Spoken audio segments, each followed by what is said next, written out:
Go to get your game on. Go for the beers. Go for the cheers. Go for the hit and the hits. Go for the stakes and the stakes. Go to get your parlay on. Go to get your party on. Go for the scene. Go for the screens. Go for the gallery. Go for the win. Go to Ocean. Visit theoceanac.com to plan your visit. The greatest fans on earth. It's a bold statement, but would you expect anything less from Philadelphia? 58 years of heartache creates a toughness, a grit, a resolve not found in most. Sure, our prayers were answered, but now that we've had a taste, we're looking for more. Pond Lehocky, official partner of the Philadelphia Eagles.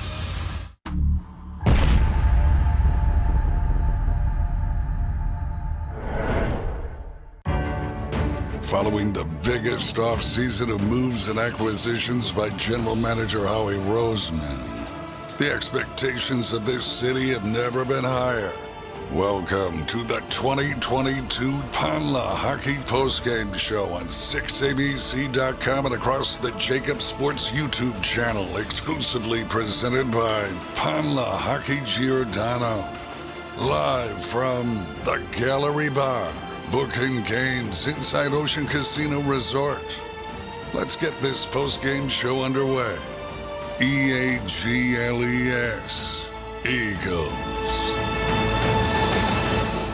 Welcome, everybody, to the beautiful Ocean Casino. This is the Pond Lehocky Eagles post-game show. I'm Mike Missinelli with Derek Gunn. Seth Joyner, Devin Caney will join us a little bit later. Well, the Eagles a little disjointed today in perhaps a look-ahead situation with Dallas coming up next week. And they fortunately, the Bears aren't a good enough team to take advantage of some gifts that the Eagles gave them today. They turned the ball over 3 times, but Hey, Mike. and they let Hey, it go. Mike. Mike. Hey, Mike, right here, What? sitting next to you. What? You got a break, man. The Dallas Cowboys just got their ass beat. What? They just lost in overtime. Hey, How listen. can they ruin my open like that? I know you got an opening going on, but listen, okay? The Dallas Cowboys just lost in overtime to the Jacksonville Jaguars, 34-40. That's the team they're playing next week, right? Yeah. All right. yeah. I don't know if that's good or bad that they lost. No, it's a good thing. What are you talking about? You don't know whether it's good or This is bad. live TV. So the Dallas Cowboys just lost right after the Eagles won the game. Is there anything 25 more important than the to fact 20. that the Dallas Cowboys just lost? Yeah, I guess today's win would be a little more important for the Okay, if Eagles, you say right? so. Because Seth and D. Gunn, they turned the ball over 3 times. They let an inferior opponent hang around today. But and the game really wasn't decided until Jalen Hurts hit A.J. Brown on a 68-yard bomb that led to a sneak and a 2-point conversion to get their 25th point. It's the NFL. It happens. Maybe a better team takes advantage of 3 turnovers that the Eagles gave them today, but it's another win, and they're 13-1. And now the Cowboys lose. Guys. I apologize, man. That's all right. I apologize. I thought we had stopped the show there for a second. No, listen. I don't know what the numbers look like, but does this mean that they pretty much wrapped up the division? That they pretty much wrapped up, the number 1 seed? Was that ever in doubt to you? No, it wasn't. But there's nothing like Look confirmation. at you, man. You're all giddy. Are you kidding me? The Cowboys lay all giddy. Listen, I'm more excited about the fact that the Cowboys lost it than Jonathan Gannon not blitzing. All right, listen. We all suspected, even though the players can tell us, and even you, Seth, the players don't look ahead. I get it, but there was a little starch missing early on in this game for the Eagles, and Justin Fields' running ability made it kind of a game. And I don't know if they were ever in danger of losing this game, but they survived this game. Is that fair to say? A lot of times, football is such a game of matchups. And every once in a while, you run across a team that you just don't match up with well.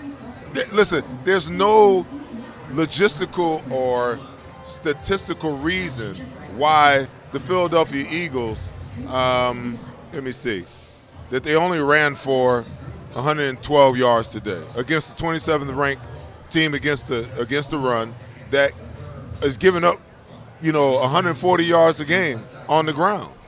Yet we couldn't really get anything sustainable going at all.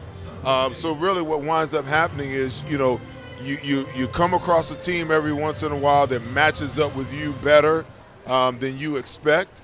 And, listen, I give a lot of credit to the Chicago Bears defense because they were much maligned quite a bit.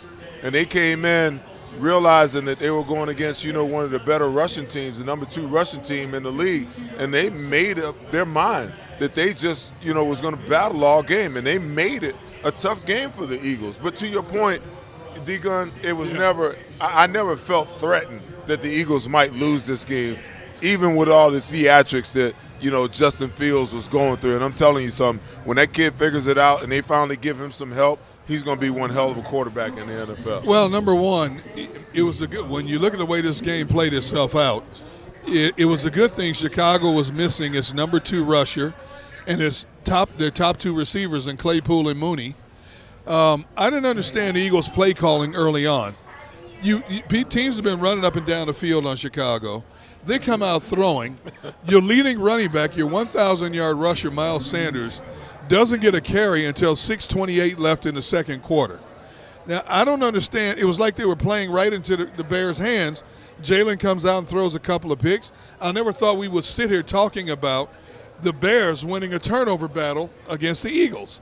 Now, luckily, the defensive front came to play because guys like Reddick, Sweat, Hargrave came to eat today, and they recorded 6 or 7 more sacks. But, yeah, I hate to say this, but it seemed like they almost played down to the level of competition today. Well, see, I think what it was, John McMullen talked about it, in the pregame.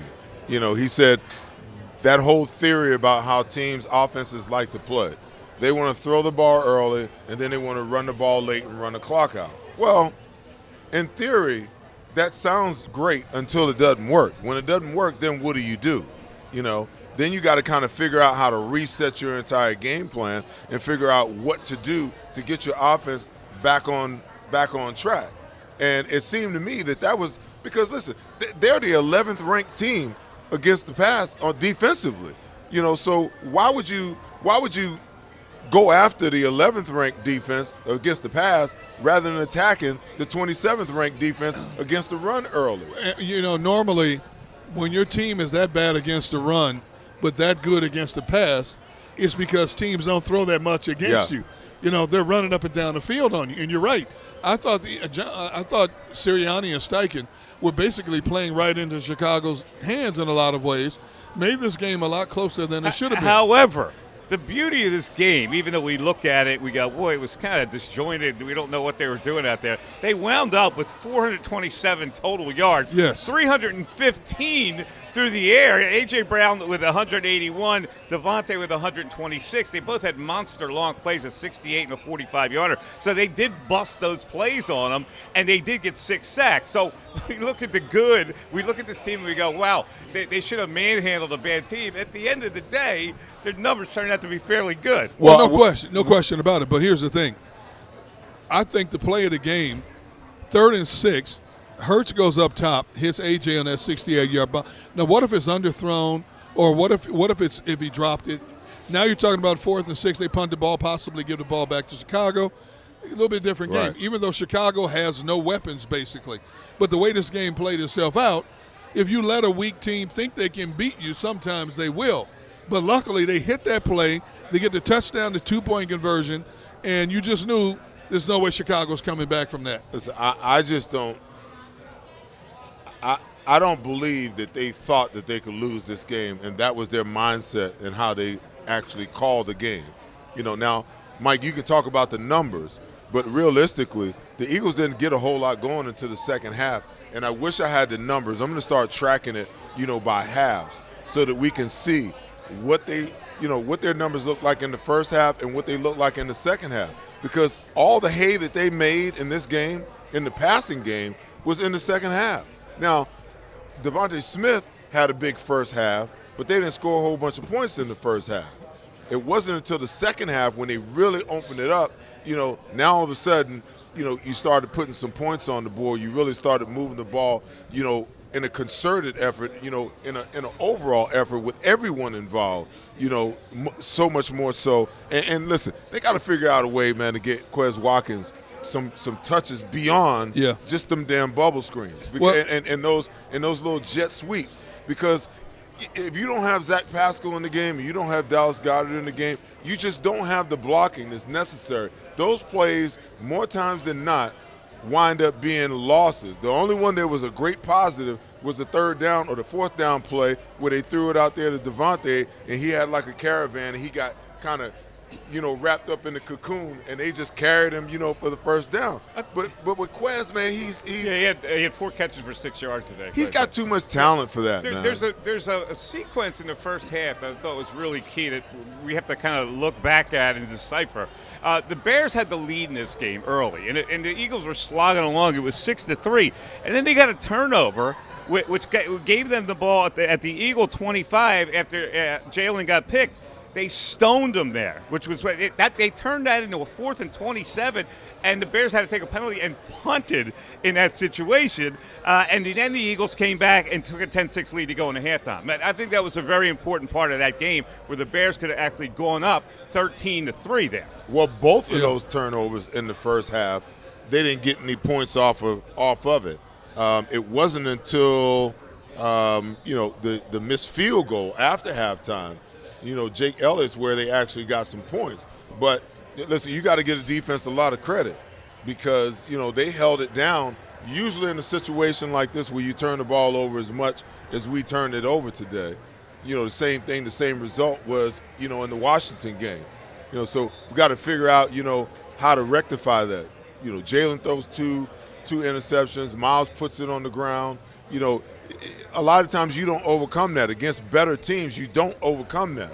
So I hope that they can rectify their turnover issues, because your defense isn't always going to be able to bail you out like that, especially on a short field. When you're playing against a high-powered offense that has plenty of weapons, they'll make you pay in those situations. Well, you were talking about the halftime stats, Seth. The Eagles had 195 yards of offense in the first half, but only 10 points. They turned the ball over twice, which kept Chicago in the game. Chicago had the time of possession 21-10 to 8:50. First down, Chicago 10-7. Rushing yards, Chicago 117, Eagles 56. And that was Justin Fields mostly. That was mostly Justin Fields. He had 71 yards in the first half. And then in the red zone, the Eagles were 0 for 1, Chicago 1 for 2. So basically, it was like the Eagles let Chicago hang around and let them hang around and made this game a lot more entertaining than it should have been. And the crazy thing is Devontae Smith, I think, had like 104 yards receiving in the first half. 3 catches for 104 in the first half. So 195 yards, Devontae Smith accounts for 104 of it. Come on. What's the Eagles' methodology? The chunk plays, the big dynamic plays. Limit them and get your own. And they got enough of them today, and that Bears team wasn't going to make those dynamic plays. Yeah, maybe. In theory, all of that sounds good. It's like a fight, It's all fun and games till you get hit in the nose, right? And then your eyes start tearing up. It's the same situation, in a game. Your plans can be well laid out and well thought out about what you want to do and how you want to do it. But every once in a while, you're going to get to a place with a team, that's just a matchup nightmare for you, and it doesn't work out that way. Now, do you have the ability? And the one thing I give the Eagles a lot of credit for is they've had the ability, guys, to make the shift when something's not working. Right. Whether it's, we're running it and we can't run it, let's throw it. We've been throwing it, we can't throw it, let's run it. No matter what the circumstances are, they've been able to make the adjustments. I was telling these guys last week, I was charting last week's game. They came out last week and they threw the ball 22 times. They ran it 9. They flipped it in the second half. They came out and they ran it 22 times and only threw it 9 times. So from a coordinating standpoint, how do you put together a game plan for that kind of diversity where you can throw it off the map the first half and come back in the second half and just run it down somebody's throat? Yeah, and the kicking game obviously didn't help them today. It doesn't help any kicker. Kicking in cold weather, especially in Chicago, cold wind. The ball feels like a rock. Elliott misses a 38-yard field goal, which hits the upright, and then they were forced to go for a 4th and 7 rather than attempt that field goal. That's after they got that turnover by Velus Jones, which was an attempt to really add on there, and they didn't convert that fourth down and gave the ball back to the Bears. So lack of kicking game hurt them today. It's one of those games where you just get it over with. We didn't think it was going to be a problem. We didn't think it was going to be this close, that the Bears would be able to hang around, because Dallas was looming, and they did enough to win the game, and Dallas loses. And I'm still not sure whether that's good or bad going into next week, D. Well, you know, this Eagles team's ability to overcome all adversity. Two games come to mind when I'm thinking about what Seth was talking about. The Arizona game and the Indianapolis game. You know, those could have been Eagles losses. Easy. But they found a way to overcome. I mean, they really struggled against Indianapolis. Fourth quarter, you know, we're screaming at them, why are you not running the ball? They run the ball down the field, get the game-winning touchdown. Jalen Hurts takes it in, game over. No other team in the National Football League has been able to overcome adversity like this team. Whether it's offense or defense, defense gets a key turnover, offense gets a key strike. If the passing game's not working, you go to the run. Run game's not working, you go to the pass. That's a definitive reason why this team is sitting at 13-1 right now, because of their overall ability to adjust on the fly better than anybody else in the National Football League. Well, you know, when you have the ability to do so many different things, and you got so many different weapons, I mean, that's a plus for you. That's a plus for you because, you know, they've broken down from a game plan standpoint what they think or what they know will actually work in each phase of the game, you know. And as you try to impose your will, because really what they want to do, they do want to throw the ball. I mean, they keep showing that week after week. Like last year, this time of the year, we knew they was going to hand the ball off, go play action pass. Now they come out every single game just slinging it all over the map. And if it works, they stay with it. If it doesn't, they go back to the run, you know. And the defense is playing well enough to allow them that kind of flexibility where they can kind of experiment with what's working early on in games and figure out what to run and what to come back to. No, you mentioned it that this team can respond to any particular stimulus and make a play when they need to make a play. The A.J. Brown one, Devontae Smith busting one long. Also, Boston Scott returning the second half kickoff set them up. That was really the touchdown that put them in the lead for good. That was a key play. But let's go back a little bit and talk about Jalen, because you know he wound up and numbers looked pretty good. However, early on when they started throwing the ball, he was kind of throwing the ball all over the place. It wasn't the assertive Jalen Hurts that we have been used to seeing. What was up with that, you think? You know what? I don't know if it was the weather. I mean, it was 19 degrees at kickoff, and I don't know if the weather was a factor in there or not. But you're right. Jalen was off early on in this game. And you look at the two picks he threw, you know, they were passes that were off target, you know. And we don't know how much the wind had a factor, because we saw Chicago miss an extra point, and we saw the Eagles miss a field goal. And we don't know exactly to what degree the wind gust played a factor in all of that as well. But in the second half, he came out, he adjusted, he made the short throws he had to make, and of course he made some key deep throws as well for this team. You know, Jalen Hurts is the main reason why this team has the ability to do a lot of things that it does. Even when things are going bad, they'll find a way. They'll find a way to rectify the problem, and they dare you to counter. And most teams can't counter what they do. Again, I'll go back to, you know, what I harped on and what I was really pissed off about, you know, in the pregame. You know, is just the level of disrespect that this young kid gets, because you couldn't go anywhere else in the NFL. The only other quarterback that, in my mind, I think that you can go and get and bring in that could run this offense and be as successful as Jalen has been in it is Josh Allen. That's it. Nobody else. You know, I mean, how many other quarterbacks are you going to line up and rush for 3 one-yard touchdowns, you know, in a game? You know, and he's so durable, Seth. I mean, you know, he's taking some shots. In fact, there was one play he landed on his right shoulder, and we're going, man, an ordinary guy has an AC joint sprain or a separated shoulder, and he hits up and he kind of flakes it off. That's why I told you guys. You guys were complaining week 1. Oh man, 17. Like, leave this kid alone. He's like, he is a running back, a big running back wrapped up in the body of a quarterback that has the ability to play quarterback. He squats 600 pounds. He put on another 15 to 20 pounds of muscle in between last season and this season. Yeah, he's going to take hits, And when you're running, you're susceptible to more hits. But I want to say I see more quarterbacks being injured and hurt in the pocket than I do the ones that are actually on the run, because there's certain elements about when you're on the run you can control. When you're in the pocket, you're in the pocket.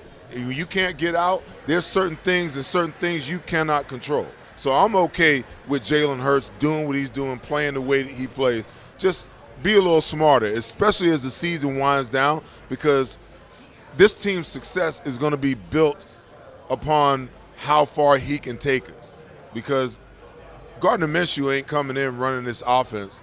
I don't give a damn what Chris Sims says. Gardner Minshew ain't coming in running this offense the way that Jalen Hurts is, because he doesn't give you the running prospect of it. So that he's only limited in what he can operate in and how good he can be within this offense. Jalen Hurts is the wild card. I need to say something about Chris Sims quickly. You brought him up. And that's one of the most irresponsible things I've ever heard.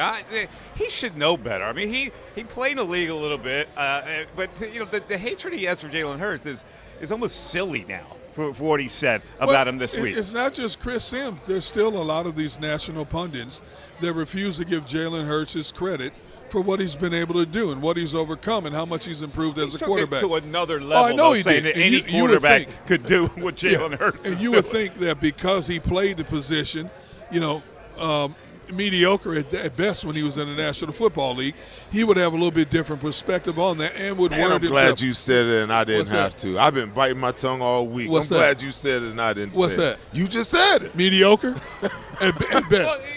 But you're right. You have to choose your words more wisely, especially when you play that position. You can't take away what this kid has done this season time and time again. Now, whether you don't like him, whether you don't like Philadelphia Eagles, whether you don't like the city of Philadelphia, that has no bearing on how you critique what this young man has been able to do, both as a quarterback throwing the football and stepping up and running the football when he has to. I don't see it, and Mike, I don't really see it as one of those situations where, he doesn't like Philadelphia or he has anything personal against Jalen. It's just some of these guys are so they're so convicted in what they think and what they believe. Jalen Hurts can't do this. He can't be that. He can't be that. So now that he's proven them wrong, instead of them raising their hands and saying, hey, I got it wrong, this is phenomenal what this kid is doing, what do? They sit there and they pile on. They double down. And it makes no sense to me whatsoever. To me, that's the essence of really what it is, that he doesn't want to give him credit and just admit that he was wrong. Listen, it's silly. And so let's go to a man who played in this game and can explain how the Eagles played today from the Eagles locker room. Let's talk to Eagles All-Pro right tackle Lane Johnson joining us. Lane, we talked about it last week about a look-ahead situation. Pro players aren't supposed to do it. You prepare every day. But sure, that the people that are looking at this game, Eagle fans, are going to go, well, they kind of took this team lightly. They're a superior team. They let them hang around. What are your views on that, on how this game was played? It goes down to execution. I feel like we, gave them a lot of opportunities to succeed. We turned the ball over. Just a really sloppy game, but really proud of how our guys battled and persevered. Through some adversity. But, definitely wasn't our best performance. Hey, Lane, you guys had 195 yards of offense in the first half, but only 10 points. Why do you think the offense was so jagged in that first 30 minutes? Chicago does a lot of different looks as far as with their stunning and slanting of the defense. And so I just feel like we couldn't really get a rhythm going. I feel like we were limited with the amount of plays. I feel like we didn't have many plays the first half. Chicago did a good job of controlling the clock. And in the second half, we got rolling a little bit better than what we did in the first half. But, it was a sloppy game. Shout out, man, to some of the receivers, man, making great plays coming through for us. Hey, Lane, what goes on the sideline or in the huddle when you guys are kind of, struggling through a period? You started off kind of slow and things really didn't pick up, until the second half. What's the conversation like? Because, Miles didn't get a carry until like 6:27 in the second quarter. We were all sitting around wondering what the heck is going on. Yeah, we go to the sideline after every series, a lot of communication going on. And really, I think it took us a while to really get synced up. Yeah, man, it was a weird first half. I feel like Chicago had the ball. I feel like time of possession first half was in their favor. And, yeah, we really didn't get any momentum till second half. So, yeah, just one of the more sloppy games that we had all around.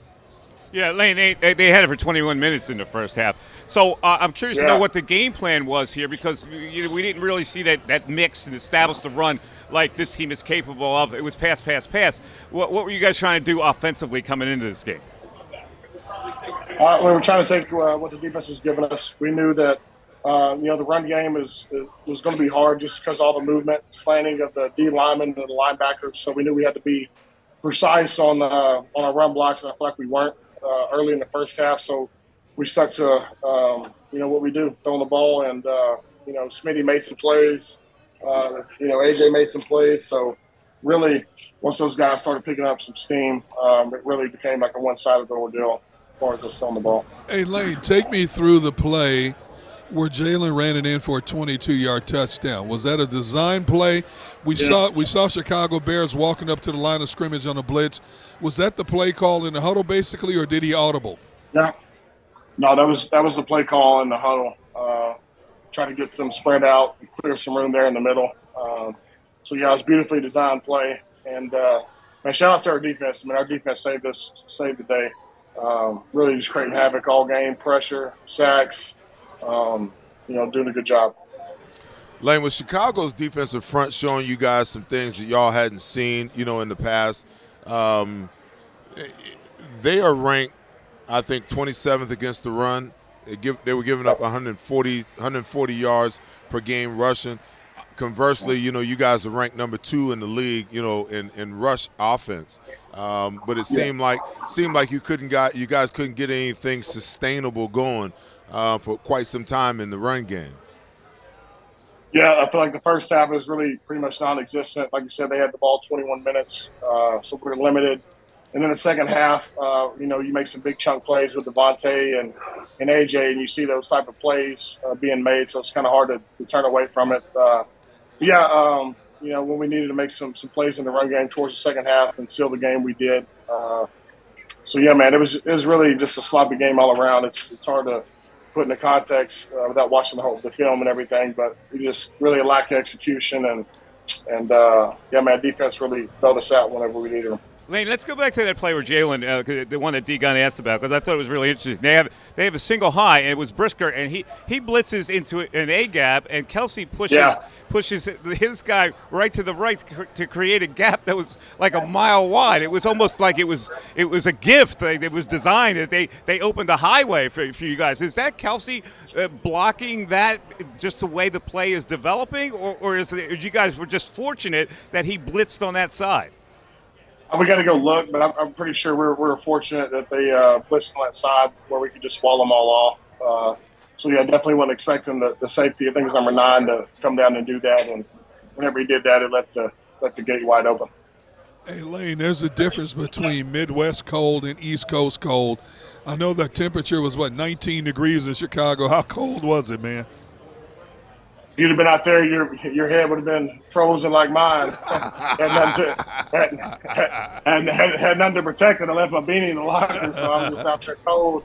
So, man, that wind is no joke. They're saying it's going to be colder here next week. So I don't know how these Chicago guys do it.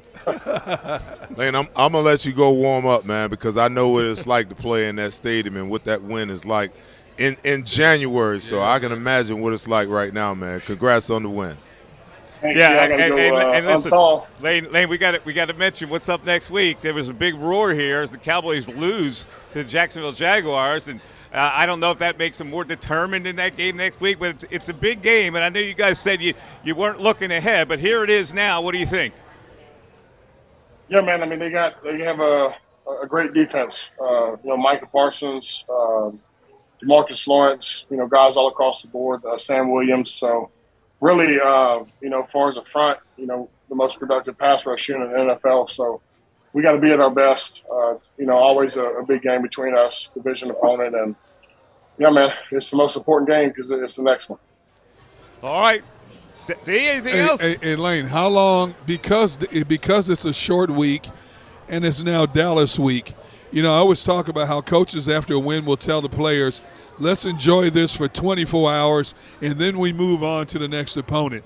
I said you guys would enjoy this one for about 24 minutes and then start putting the onus on the Dallas Cowboys. Is that an accurate assessment? Yeah, I mean, on this flight back, there's going to be guys on the iPads getting ready, coaches game planning, short week. So a lot of work's going to be done tonight. So we'll enjoy the flight back home where it's a little bit warmer, and then we'll get back to it. Yeah. All right, Lane, happy Christmas Eve. We'll see you then. And have a great week of practice. And this is what people live for in this town, Eagles and Dallas Cowboys. So what do you guys think? Thanks, Lane. We appreciate it. Yeah, thank y'all. All right, so let's talk a little about that before we get to our break. They lost today. What does it mean to you that they lost this game, Seth? For the Eagles? Yes. Does it give them an advantage or a disadvantage, or nothing at all? Well, listen, the fact that they've lost it, it's going to heighten the situation even more than it is, because the Eagles are almost, well, they're certainly a lock now, in my opinion, you know, to not only win the division but lock up, you know, the first round bye.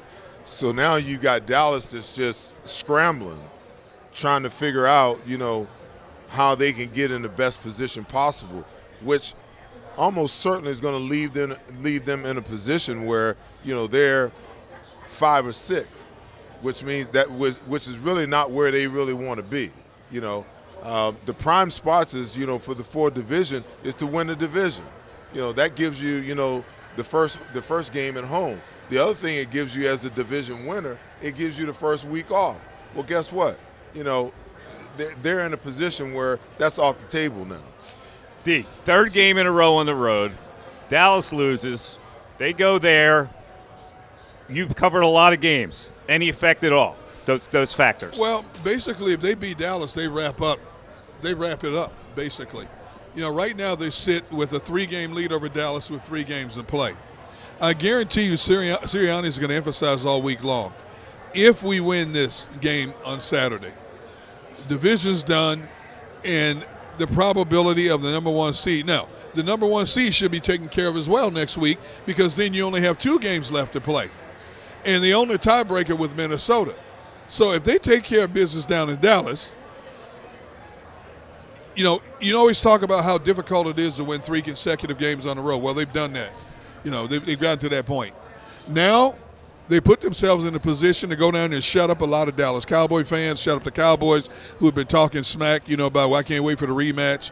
You know, and now they can focus on, I believe if they wrap up the division and the number 1 seed next week, I think they're going to start resting some players. That's what I think. So the motivation is definitely there for them to go down there and bust them up. All right, let's take a break. It is the Lehocky Eagles postgame show with the crew. Devin Caney is going to join us with the Diamond Debate. Stick around.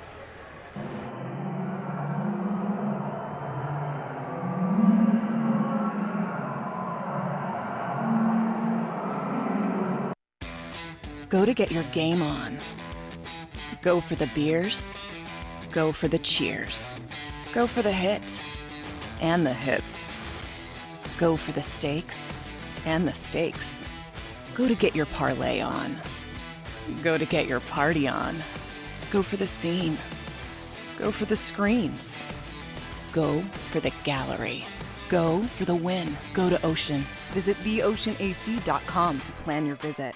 Do you stream on a Roku, Fire Stick, Android TV, or Apple TV? Now you can watch 6ABC 24/7 with the 6ABC Philadelphia streaming app. The big story on Action. Search 6ABC Philadelphia and start streaming today. Philadelphia fans, we're cut from a different cloth. Born into a brotherhood and bonded to our team for life. We believe anything is possible because we've witnessed the impossible. While we may be from different neighborhoods, come Sunday, we are one, and we will be heard. Pond Lehocky, official partner of the Philadelphia Eagles. We all know that taxes are just part of life. It's true during our working years, but also in retirement. But what you might not know is up to 85% of your Social Security benefits might be taxed. Our team at Thrive Financial has helped retire thousands of people across the Delaware Valley by asking questions they never knew they needed to ask, including how their Social Security benefits might be taxed. It's time to be proactive on taxes. Get your Thrive Retirement Tax Playbook today. Go passionately. Go fearlessly. Go confidently. Go Birds! Go confidently towards your goals with First Trust, Philly's hometown bank for nearly 90 years, and the official bank of the Philadelphia Eagles. We're focused on getting you over the goal line. So go with conviction, go with trust, Go Birds! and go forward with us by your side. First Trust Bank, the official bank of Philadelphia dreams. Oh, and go Birds.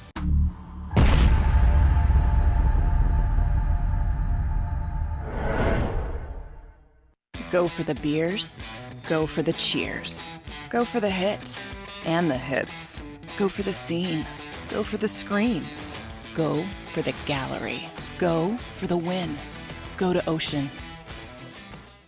Welcome to Pond Lehocky. We've helped over 100,000 injured and disabled workers obtain benefits, as well as some of the biggest settlements in the state. If you've been injured at work, give Pond Lehocky a call. Score and save in southeastern PA and Delaware with Colony Pools this football season, and let the experts close your pool with a custom Merlin safety cover in green for the birds. And if you join our Winter Watch team, we'll give you another 20% off, and Colony Pools will handle it all. Keep your tiles on your pool, not in your pool. Fly with Colony right now, birds fans. Visit flywithcolony.com. Number 1, Jeff D'Ambrosio. Destination Downingtown is rolling back prices for December to remember. For a limited time, you can own, not lease, brand new 2023 Jeep Wranglers for only $30,995 or $339 per month. New Rams starting at only $30,995 or new Ram 1500 Bighorn Crew Cabs $189 per month. Zero down can deliver. Get the price you want, the selection you need, and the VIP treatment you deserve. Jeff D'Ambrosio, Destination Downingtown, Big Finish Sales Event.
Welcome back to the Pond Lehocky Postgame Show. I'm Devin Caney. It is time for our Diamond Debate presented by Mark's Jewelers. Seth, I just saw you at Mark's a few days ago. Did you end up getting anything that night? No gifts? Christmas I can't gifts? tell you that. It's Christmas time. Why can't you tell me that? It's a surprise. Yeah, probably got something. Okay. I thought, are they watching whoever you got it for? I don't know. Who knows? I tell you this though. I don't think I've ever been in a more impressive jewelry store ever. Yeah. It's huge. Mm-hmm. The selection is unreal, and the topper for me was the bar in the jewelry store. Yeah, bar in a jewelry store is impressive and dangerous a little bit, but yeah, they not dangerous. And you know what? I have some inside information. Yeah, I noticed that you're not wearing any Mark's bling. I'm not. And apparently, you went over there and they said, no. We're selling. We have to keep everything in house for this big Christmas sale we're having. We can't afford to let anything outside the store, Devin. Well, so yeah, you're shut out this week. They are having a Christmas sale, and I got something for my mom that night when I was at Mark's a few days ago. But if you go, tell them Devin, tell them JAKIB Media sent you. So many beautiful pieces at Mark's Jewelers. But guys, it's time for our Diamond Debate. And today the topic, is what went wrong in the Eagles' too close win over the Bears. If you're tuning in and you want to weigh in, you can vote on the JAKIB Sports Twitter page as well as the community section of the YouTube channel. And the options are A, play calling. That is winning by 50% right now. Hurts interceptions, 8.3% voted for that. Trap game, 35%. And then other, 6.5% voted for that. What do you guys think? None of the above? Listen, I'm a big believer in, like, you can't be at your razor's edge every week, even in the NFL, as much as you try. This team has one loss. They're coming in after an impressive win and with one ahead, their biggest game of the year so far. So this game kind of fell in the middle. And I just think it's a natural thing for human beings to let down a little bit, knowing that you're better than the other team, and you don't execute the game plan with the same sharpness because deep inside you know you're going to win this game. So are you saying that's a trap game? Yeah. So I technically not a trap game, but I think you play down a little bit of a level when you know you're so much better than a team, and it's in this kind of a sequence where you're between really big games on the road. John McMullen called it on our halftime show human. He said he didn't like the word trap game or term trap game. He called it human nature game. Yeah, it's human exactly nature what it is. It's a human nature game. Right. Do you have any thoughts? People look at this Bears team as a 3-win team, but 5 of their losses were by 8 points or less. It's just that they don't have enough pieces to finish. They've been competitive in most of their games this season. And basically, whoever plays the Eagles, it's their Super Bowl from here on out. And as Lane Johnson told us a few moments ago, Chicago gave them looks. Again, another opponent giving them looks that they don't study on film. So that's what they're going to see the rest of the way. Teams trying to get an advantage any way, shape, or form to get the edge on this Eagles team. But I question the play calling early on because the Bears were so susceptible to the run, but yet the Eagles came out throwing. When your lead running back doesn't get his first carry until 6:28 left in the second quarter, that kind of makes you scratch your head a little bit, because if they had run the ball with the efficiency and the authority like we know they can, I don't think it would have been a 10-6 game at halftime. Yeah, and I didn't like the fact that Jalen Hurts was kind of forced to run more so than I wanted him to, and he was slow to get up a few times. There was one instance in particular that really scared me, and I'm sure many, many Eagles fans watching, and it was frustrating. So it was like, Miles Sanders is right there. Give it to Miles Sanders. Stop running. Yeah. If Jalen Hurts got injured against the Bears of all teams, I don't know what I would have done with this team. And I also thought the Bears really limited him. They set an edge that usually is there for him to break out, and they did not let him break out today. So as far as what the Bears were doing against them, they were doing the right thing. Yeah. Well, I'm with Seth.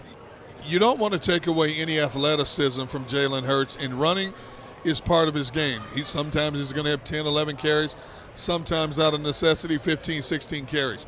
The only thing I don't like is when he takes off on those middle runs, because as you saw today, a linebacker came up and stuck him right in his chest, and those are the kind of things where you end up getting concussions. Right. And the last thing you want this young man to do, now Jalen is so good at getting down when he feels contact is coming, but at some point you can't see everybody on the football field, and somebody's going to catch you the wrong way.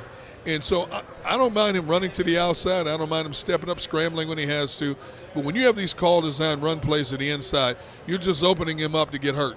Well, as far as that's concerned, you got to look at, what they're doing scheme-wise up front. Why is it sometimes Jalen runs it up the middle and there's nobody there? Why today, the 2 times that he ran it up the middle, he just got smacked right in the face, So when you talk about what the issue was, maybe it's something else. I believe, and I'm not a big believer in, trap games and all that nonsense. I think that the way you practice during the week is basically how you wind up playing. And if you want to see how a team is going to play, watch how they practice throughout the week and how they prepare throughout the week. I believe that the Chicago Bears, for some odd reason, even though, they're ranked where they're ranked, defensively, they were just a bad matchup for the Eagles. Or they, I got to look at the game again and look at what they were doing, because there were times, where even when they gave the ball to Miles, that he couldn't break through, that he couldn't, rip off any substantial runs. A lot of times that's just scheme, because I can't imagine that they did anything different that they've been doing the previous 14 weeks all of a sudden. Is it human nature to practice on a lower level for this week? It could be, but my thing is, the coach would know that. You know, and we were talking about it in the pregame, and it just clicked. You remember when I asked Farzy, well, what did he say? He thought I was talking about what Michael Parsons said. Right. I wanted to know what it was that Coach Sirianni said, because he was asked about trap games this week in one of his press conferences. So I didn't see the interview, so I'm real curious. What did he actually say about it? You know, so yeah, you could talk about it being human nature to practice a certain way, but as a coaching staff, you know how your players are going to play. You can tell how crisp practices are. The fact that you don't have to repeat plays in practice, or you don't have to go over the same situation over and over again. That, you know, if you're the type of staff that puts your players up on the board at the end of the week to kind of prove to you that they've been studying and they know what's going on in the game plan, that they get up there and they boom, boom, boom, they get through it, or they stand up there struggling, you know, and somebody in the background is like, oh, have them hit the B gap. You know what I'm saying? So as a staff, you know.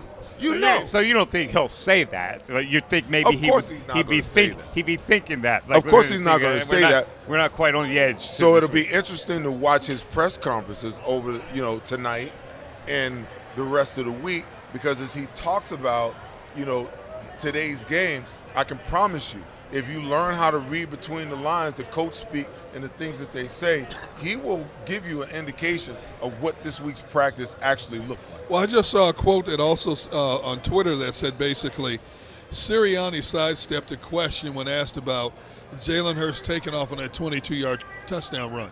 Now, why he just wouldn't answer the question directly, because Lane Johnson told us it was a call play. It was an actual call play. So I don't know why he's deflecting that question. I don't know if he doesn't want to give something away, tip his hand in any way, shape, or form. I thought it was interesting when I saw that quote on Twitter. It said he wouldn't answer the question directly. Well, what? So the question was why he called that play? No, well, you know, Nick. I basically was like, Nick, take us through Jalen, the 22-yard run. And basically he hemmed and hawed around it. Didn't want to say anything. D-Gun, let me tell you something, man. Jalen Hurts, and both Jalen Hurts and Nick Sirianni have become masterful at this. Answering questions. You ask them a question. Yeah. You ask them a question, and what they do is, you know, they kind of hem and haw and they dance around it. Yeah. Like if they answer the question, they're going to give you schematically what they were thinking. Okay, listen, it was a smart play because you had zero coverage and all the middle of the field was wide open. You didn't have two linebackers in the middle. You didn't even have one linebacker in the middle. You had a safety in the hole that crept down under 12 yards. If he's under 12 yards, you know right now there's something fishy's going on, because if he's a hole player, he's got to be at least 12 to get depth. Right. So he comes down, okay, and I'm telling you right now, it's a mental error, because that defensive tackle, that nose guard, he went right, the safety blitzed right, and Jason Kelce just blocked both of them. He knocked one guy into the other. If that safety comes in the other hole, that play is dead. Yeah. It's dead. Well, so are you saying that Nick Sirianni and the coaching staff saw that, and that's why they called that play? They don't want to give that information up, or? Well, listen, there's no way that they could have saw it and called it before the play was actually run. But on other plays, they saw the weakness there, or? Well, absolutely, because most of the time when you see Jalen Hurts take off and run right up the middle, it's because they spread the offense out. They go zero coverage, or not necessarily zero coverage. They go, no backs in the backfield, and they got the defense so spread out that you either got, 4 down and no linebackers, or 4 down and 1 linebacker. In any case, you have an advantage, because depending on which way the front is set, the quarterback's going to be able to take off with nobody because every single defender in the box, even if it's 5-man, even if the linebacker's there, Jason Kelce's got the middle backer, the 2 guards have got the defensive tackles, and the 2 tackles got the ends. They're all one-on-one blocks. And when you don't have anybody in there because you spread it all out, it makes it even that should almost be an automatic check That's what I thought when he asked the question to Lane. I thought that he checked because That's a what I tendency showed when they go to that look with the one high that Brisker always blitzes to that side. That's why I thought Jalen made a call because it was just clear wide open and they blocked it that way. You saw the DBs creeping up to the line of scrimmage. I thought it was adjustment calls to the line. It would not be a surprise to me the fact that Jalen is not going to address the dynamics of it. Coach Sirianni's not going to address the dynamics of it. Lane Johnson said that the play was called in the huddle. And how the hell can you make that call before you see what the front looks like? Yeah. I'm telling you right now what it is this an automatic call, okay? That's an automatic. The minute that he steps up to the line of scrimmage and the box is that light, that's an automatic check. Yeah, that's what I thought. But they don't want to reveal. That's fine. But we saw what we saw, and it was a touchdown play. So, we saw the touchdown, and given those concerns, are you worried at all going into next week? Cowboys did lose today. Great quote by you, Seth. You were the only one who saw it and was excited. Mike's like, I'm trying to do a show. I was talking into a void all of a sudden. No, but listen, it was a pause for station identification. I thought that a wire was pulled and we were off the air or something. You should have seen Mike's face. He was like this. Well, okay, but this Eagles-Bears game, I don't know about you guys, but this Eagles-Bears game was so frustrating and just not fun to watch. Yes, the Eagles won. That watching the Cowboys lose and in the way that they lost was more exciting. I gotta say, watching the Eagles game. I have to say, please, because I said the same thing. I said the same thing to Mike. I'm like, the best thing that happened today was the Cowboys lost. He was like, oh no, the best thing that happened today. It is today. But see, when you lose a game like that, I think it gives you extra motivation. You have to win that game next week. And so it doesn't, because you want to know what? Listen, let me tell you what's going on in the minds of the Dallas Cowboys right now. They're going to look at the Philadelphia Eagles and see the Eagles' struggles, okay? But they got 3 other games that they have to break down where the Eagles did not struggle, where the Eagles dominated, okay? They've got to look within as far as they're concerned, because they just got by. They got lucky last week and got by the Houston Texans. Then they go to Jacksonville, and they lose to the Jacksonville Jaguars in overtime. Are you kidding me? After they had a big lead, too. They should be in their own heads so much more than anything else as far as the Eagles are concerned. So who do you think is going to go into this game more confident? Eagles. Absolutely. Absolutely, Eagles. Well, but I do hope the Eagles take away, things that they could have done a lot better in this game against the Bears. Devin, the Eagles are going to go into this game pissed off because of what Michael Parsons says, because of what ESPN has said the last couple of weeks. I cannot wait until tomorrow morning to see what ESPN's rankings look like tomorrow. I got to think the preparation is going to be that much more intense, or certainly more intense than it was for the Bears. So you're playing the Dallas Cowboys there. Well, they're the Cowboys. Of course it's going to be. Of course it's going to be more intense because it's the damn Cowboys. Yeah. Okay, and you get a chance to beat them twice in a row and give them the thought that, if I see you again, before next fall, you'll be coming to us. And guess what? The same 2 ass whoopings we put on you earlier, when you come to Philly again in 2023, you about to get another one. Yeah, hopefully. All right, that wraps up our Diamond Debate presented by Mark's Jewelers. Stick around. The Pond Lehocky Postgame Show will come back right after this break.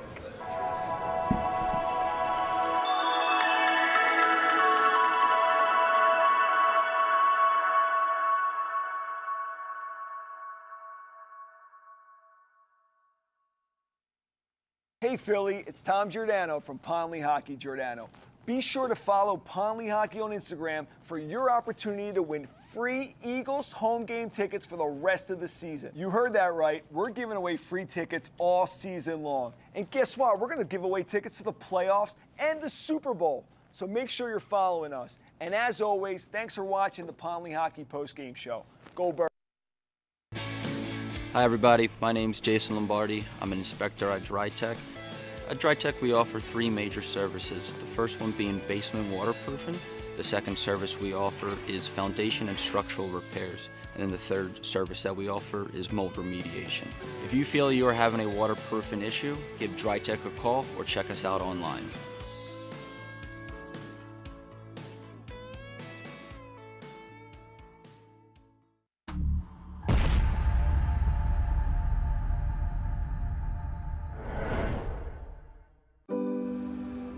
husband hadn't missed work in 15 years.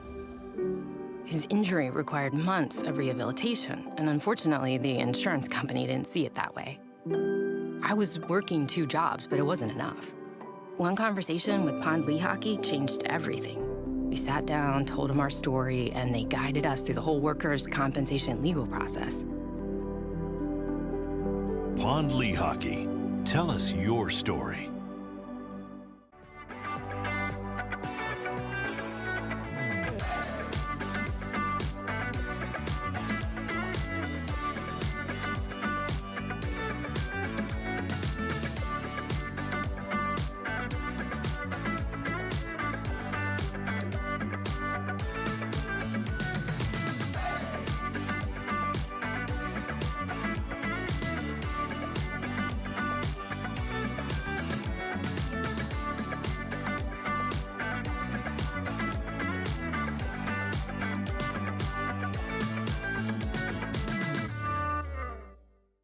Postgame show with Seth Joyner. I knew that they had a running game. Derek Gunn. He has put in the effort. Devin Caney. Had we not won the Super Bowl, what would we be saying? And Mike Missinelli. Well, you know who Philly is. Postgame, now streaming on the 6ABC family of apps.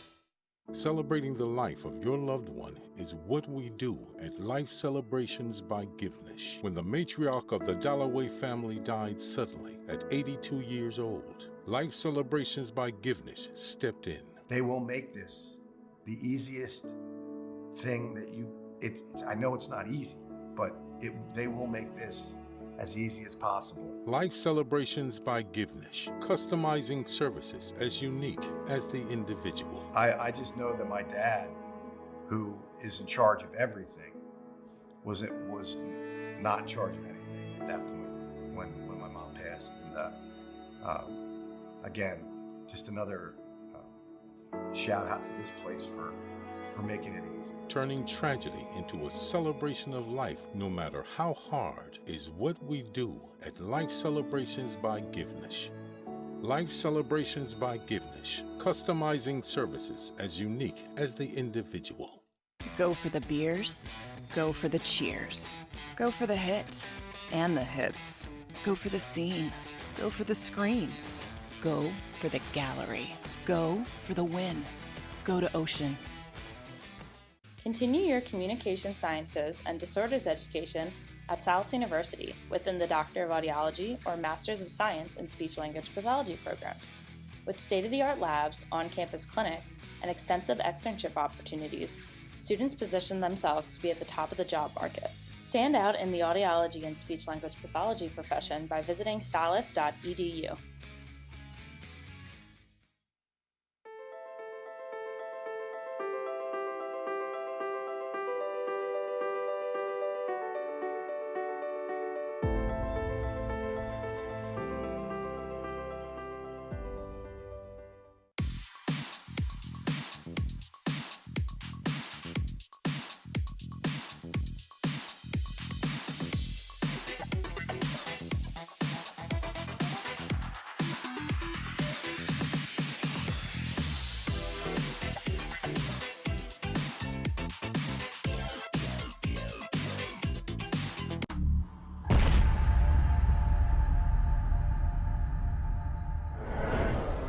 All right, welcome back to the Pond Lehocky Eagles post-game show with the gang. I'm Mike Missinelli, Derek Gunn, and Seth Joyner. Eagles win today 25-20. When you look at this game, I can point to 3 specific plays that I think shaped this game today. Even though the Bears were game, they hung in there. They probably hung in there a little too long for our taste. But the first one I thought was in the first half when the Eagles were down 6-3. The Bears got it on a turnover. They were poised to score again. The Eagles stopped that and pushed them back to the point where they had the punt. Then there was the kickoff return by Boston Scott to start the second half. And then, of course, later in the game, the 68-yard pass from Jalen Hurts to A.J. Brown, which gave them their 25th point and took them out of harm's way. Even though the Bears scored late, it really didn't matter. So the Eagles now 13-1, fellas. And, when we wrap this game up, the Eagles are better than the Bears. They're going to have games like this where they just survive, but they're 13-1. They got Dallas next week. Yeah, you know what? It wasn't the sharpest game, especially in the first half, but they did enough to get what they needed out of this game. And, the thing is, this team is so deep and so talented across the board that they can make mistakes and overcome mistakes that other teams cannot overcome. You know, and you know, when they needed a big play on defense, it was Josh Sweat, it was Javon Hargrave, you know, getting a sack. They got the one turnover on the end around to the wide receiver for the Bears and stopped that drive. And I thought, you know, we thought the Bears were going to go down and put a minimum 3 points on the board. It doesn't have to be perfect all the time. It just has to be efficient when it has to be. And that's what this team is about. You know, we don't look at pretty wins, ugly wins. All we care about is the W's and the L's. The bottom line is they have 13 W's and only 1 L. Yeah, 13's a nice number, even though it's supposed to be unlucky. Unlucky, yeah. It feels good, 13-1. You know, first of all, I think that, you know, there are matchup issues, you know, around the league. Some teams just match up better with you. It's like opponents. Like, in my playing days, I played against, you know, a guy who I shall not name, you know, that just gave me fits. Everybody else, you know, it was a seamless game. Why won't you name him? Because. You don't want to give him credit? Oh, come on, name him. But everyone else was seamless. But this guy just gave me fits in every way, shape, fashion, or form. It is all about getting the wins at this point. But I think that we need to really pause and give some credit to this defense, because you really got to look really deep into, you know, what's going on here to really get it and understand. We look at the successes that the offense has. We look at the successes, you know, when you think about 363 yards rushing. You think about 380 yards passing. You think about 2 wide receivers, you know, over, you know, 100 yards receiving today. But when you really stop and think about it, this defense has held the line in many a game in order for the defense to kind of find their way and figure out what they wanted to do and how they were going to attack the other side of the ball. The last 2 weeks leading into this game, they had 13 sacks. They check in today with 6 more. That's 19 sacks, okay, in the last 3 games. You talk about the turnover. They turn it over, sack, put them in a situation where they got to punt on a short field where they started in field goal, in good field goal position. So when you look at this defense, I don't think we're giving the defense as much credit. And you know what? We talk about Jalen Hurts and A.J. Brown and Devontae Smith and Miles Sanders at certain points in time and the offensive line, and they deserve all the credit that we give them. But I think we need to start talking about this defense as one of the elite defenses. Listen, I can't deny that. I mean, this is now 55 sacks for the Eagles, and they're number 1 in ratings and yards per attempt against the quarterback. Coming into this game, they were 4th in completion percentage, so they've been hell on quarterbacks. And are you really going to leave people hanging? You know how many people out there go, who gave Seth Fitz? Are you going to leave people hanging with that? Yeah, I am. Google it. You can't do that. Who gave Seth Fitz? Yeah, I'm trying to look at his iPad to see who it was. There is no answer for that, okay? Nowhere. The only person that could divulge that information is me, because I was in the battle for 60 minutes every time I played. Don't want to give the guy credit? Is that what it is? Hey, listen, I have talked about him in the past. If you really want to know, you can go and research it, but I'm not telling you. I got to go into the archives? We're all friends here. You can't. It must be a former Dallas Cowboy since you don't want to give him credit. No, hell no, never that. I would never admit to that. But listen, man, you know how much research I do every single week before I sit up here with you guys? Come on, man. I'm not just going to give it to you. You can't tell a partial this is a project story for the people at home. This is your project for next week. All right, let's talk a little bit about A.J. Brown, Devontae Smith. 181 yards for A.J. Brown, ridiculous. 20.1 average. The longest, of course, is the 68. Devontae, though, 126, and most of those in the first half, an average of 25.2. I mean, they're doing this without the tight end contributing, which is amazing to me. Look at what you just said. Okay, Devontae Smith had 126 yards receiving, right? He had 3 catches for 104 in the first half. Okay, they take that away. All of a sudden, A.J. is the go-to man in the second half, right? Miles Sanders rips off a couple of runs, but not like we're accustomed to seeing. they hit you in so many different ways, and the tight end was a non-factor in the game today. And never is. And they still get the ball to the wide receivers. And they still get the ball to the wide receiver. They'll go deep when they feel like it, and if they don't complete it, they'll go deep again. They'll keep coming back. If it's not to the left side, it's to the right side or down the middle. They don't care one way or the other, and they dare you to stop it, and most teams cannot stop it. They may miss on it 2 times, but they're going to hit you for that one big one, as was the case in the fourth quarter, the 68-yard bomb to A.J. Brown. All right, you know what? Wait a minute, before you run away, you got to look a little deeper. Do you realize that A.J. Brown has 16 targets today? Yeah. 16 targets. I mean, we're looking at the offense like it was sporadic, and I look at the numbers and I go, okay, that's sporadic. They were just they just bludgeoned them with big plays. I mean, listen, even when you look at Devontae only had 8 targets. He had 5 catches for 126 yards, and 4 of those catches, 4 of those 5 catches were all in the first half. So he only caught 1 ball in the second half. The ball primarily went to A.J. in the second half once they started finding their footing, with the exception of that 1 long ball that Devontae had. But man, the numbers are crazy. Think about this though. This team accidentally had 421 yards of offense today. I know. If you just watched the game but didn't look at the stats, you would never thought this team had over 400 yards of offense. And most of that they accumulated in the second half. Well, think about it. Once Jalen started getting his bearings about him as far as throwing the ball was concerned, then I systematically could see the numbers begin to pile up. But when you look at the running game, I mean, Jalen Hurts ran the ball 17 times for 61 yards and 3 touchdowns. Miles Sanders, to your point, D-Gun, it was 6:28 in the second quarter before he got his first touch.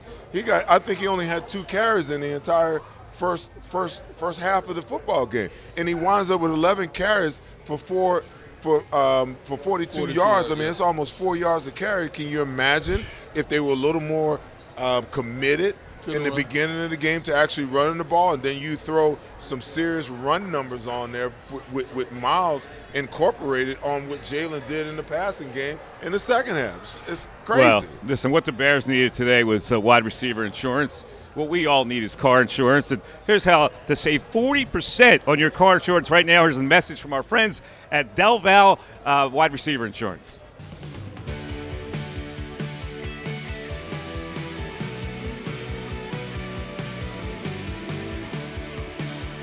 My name is Fran Salerno, and I'm a managing director here at Del Val Insurance Group. Been in the business for over 36 years, saving people money on their insurance needs. Give us a call. Let us help you custom design an insurance plan that meets both your needs and budget. All righty then. Thanks, guys. Let's start our 2-minute drill here. These are quick hitters that I give to the fellas. So let's start the 2-minute drill with this. Seth, as a player, you come off the field and you see the Cowboys, you may have even seen it in your own locker room, lose in the end to the Jacksonville Jaguars. What is your reaction as a player to that? Oh, hell yeah. No, absolutely. I mean, it's a divisional foe. And, the most important thing that you're in a race for right now, above and beyond anything else, is the division title. So you're whooping it up a little bit, even though you're supposed to just take it a game at a time and kind of only make a fuss of the Cowboys losing. Listen, I'm not going to run through the locker room with just a towel on, hooting and hollering. But me and my boys, we're going to be chatting it up. When the game is over, we're gonna have a sip or two as we talk about how sorry them damn Cowboys are to lose to the Jacksonville Jaguars. The Cowboys, Derek, you've been in many locker rooms talking to these guys. We feel it as fans, analysts, whatever. Do players actually buy into that Cowboy thing? Yeah, they do. It is a big rivalry to them because, Dallas, even at this day and age, when they haven't accomplished anything since, the 80s, they still have this mystique about them of America's team, the star, and Jerry Jones and all this high-profile stuff. And so that gets to them. And I've always said the Eagles and the Philadelphia fan base takes the rivalry with the Cowboys more serious than the Cowboys and the fan base do.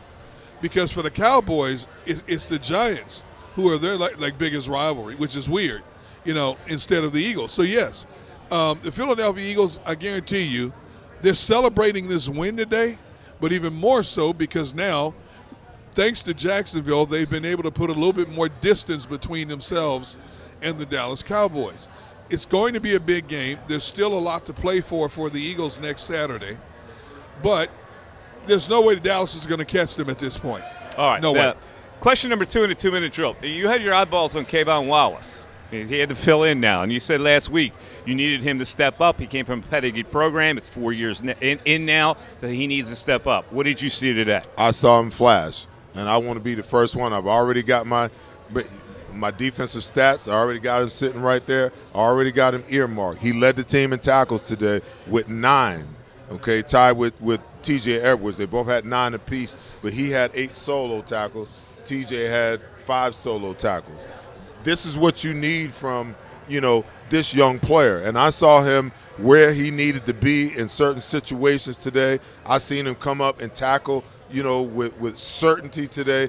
And this is what they need. If you're not going to have, Gardner Johnson and, you're not going to have Blankenship for an extended period of time, listen, every time that there's an injury, and this is what I would say to him, because this is how I got my opportunity. When guys get injured and you don't want your teammates to get injured, it creates opportunity for other players. And for a guy like myself, as an 8th-round draft pick, those opportunities were only going to come one time. So when the opportunity came for me to step in and show the coaches what I could do, I was prepared, I was ready, and I was going to take advantage of it. This is an opportunity for him. He wants to get on the field and play. I'm sure they want him to play. They want him to play more than they want Reed Blankenship to play. Guess what? Because they spent a draft pick on him. Reed Blankenship was an undrafted free agent. You understand what I'm saying? So they want him on the field because that makes them look good when their draft picks are actually on the field and being productive. So now's your opportunity. Step up and take the bull by the horns. Get your foot in the door, kick it open, and take one of these safety jobs and make it a real tough decision for the coaching staff when everybody's back and they're 100% healthy, how much you get to play and how much those other guys get to play. Yeah, but look at why Blankenship was playing, because Wallace had not shown that level of consistency that they were hoping for.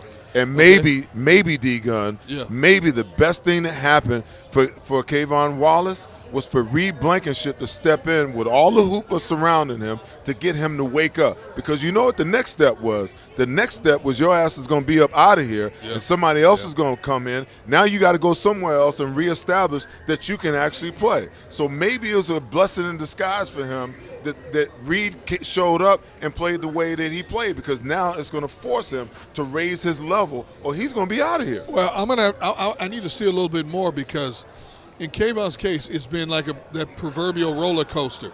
You just talked about he co-led in tackles today. Next week, he makes a mistake and makes us grit our teeth.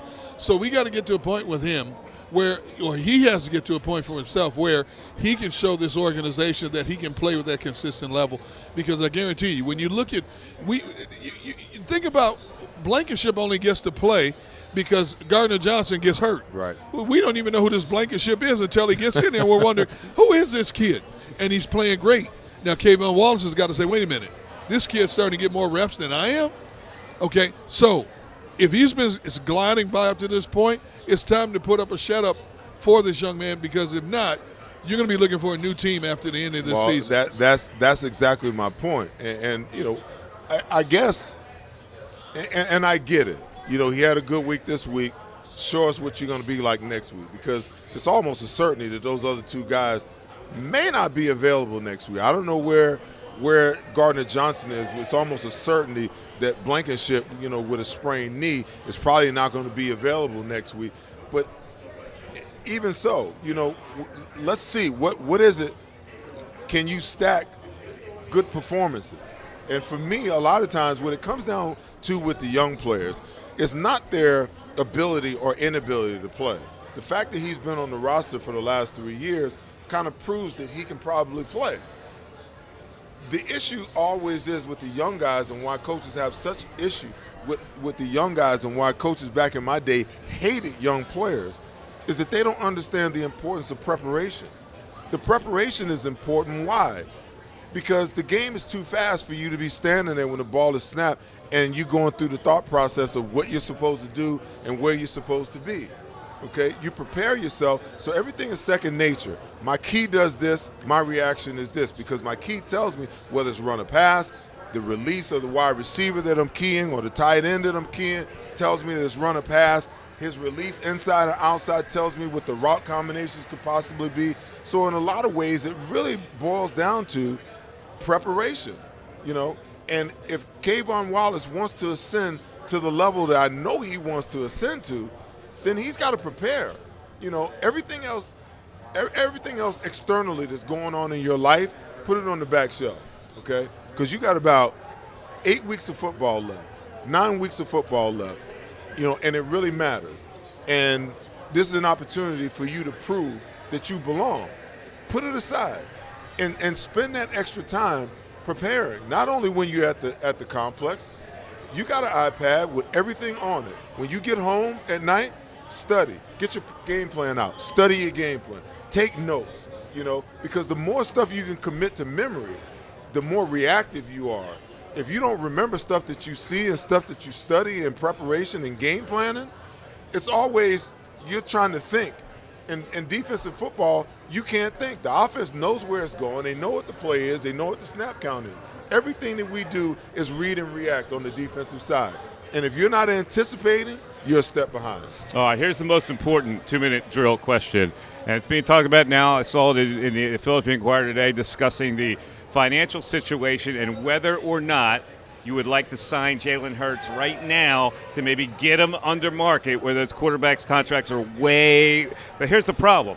They've got a lot of guys that they also have to think about re-upping. Miles Sanders, C.J. Gardner-Johnson, Kazir White, Bradbury, guys like that. So they have to manage this pretty well. Would you try to get in right now with Jalen Hurts ahead of time so you can get a better contract, or do you wait knowing that there are other guys that you might not be able to sign if you wait?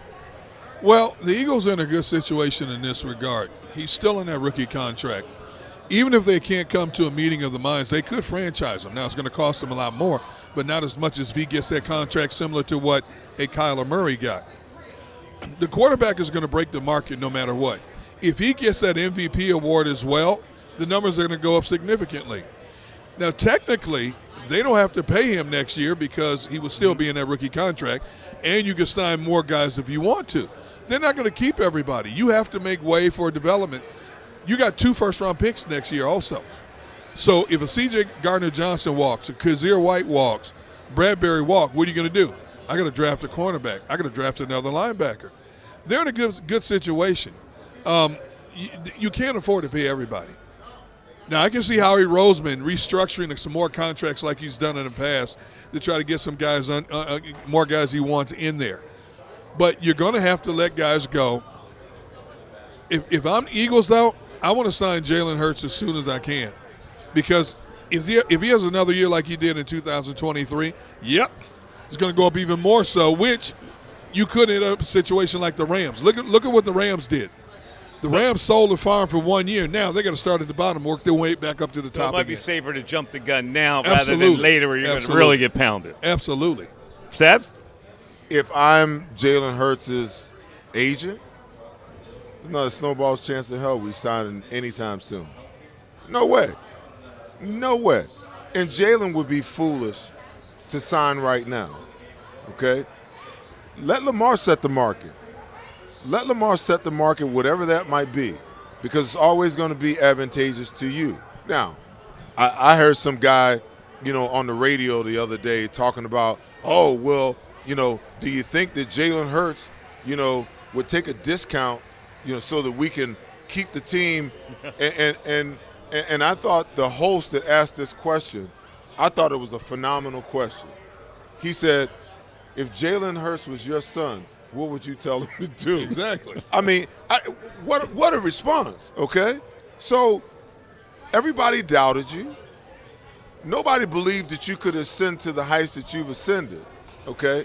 So you're certainly not going to sign any kind of extension before you find out whether you're the MVP or not. So you're going to bet on yourself. You're That's what you're saying. Well, but listen, even if he waits to the offseason, you're not necessarily betting on yourself.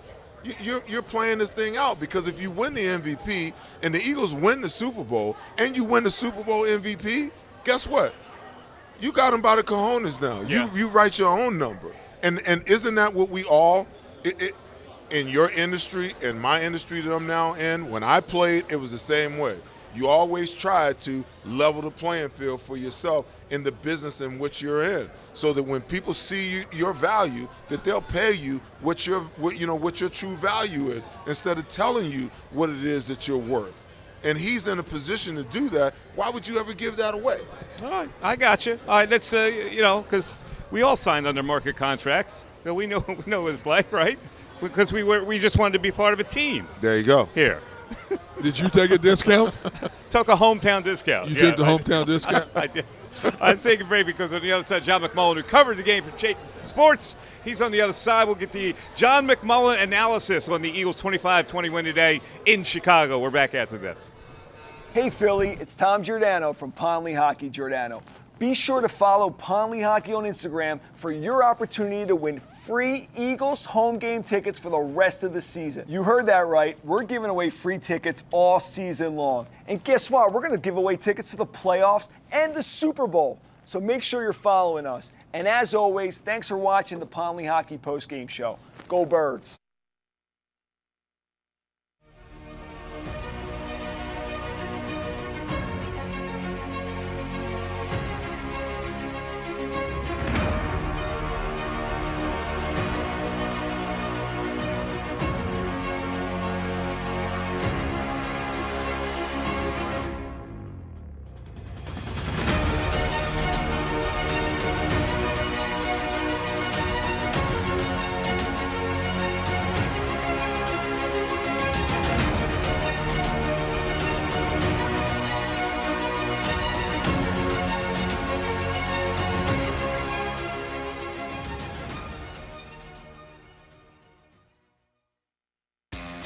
Go to get your game on.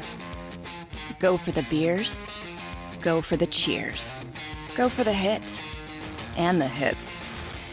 Go for the stakes and the stakes. Go to get your parlay on. Go to get your party on. Go for the scene. Go for the screens. Go for the gallery. Go for the win. Go to Ocean. Visit theoceanac.com to plan your visit. The greatest fans on earth. It's a bold statement, but would you expect anything less from Philadelphia? 58 years of heartache creates a toughness, a grit, a resolve not found in most. Sure, our prayers were answered, but now that we've had a taste, we're looking for more. Ponley Hockey, official partner of the Philadelphia Eagles. Go passionately. Go fearlessly. Go confidently. Go Birds! Go confidently towards your goals with First Trust, Philly's hometown bank for nearly 90 years, and the official bank of the Philadelphia Eagles. We're focused on getting you over the goal line. So go with conviction, go with trust, Go Birds! and go forward with us by your side. First Trust Bank, the official bank of Philadelphia dreams. Oh, and go Birds.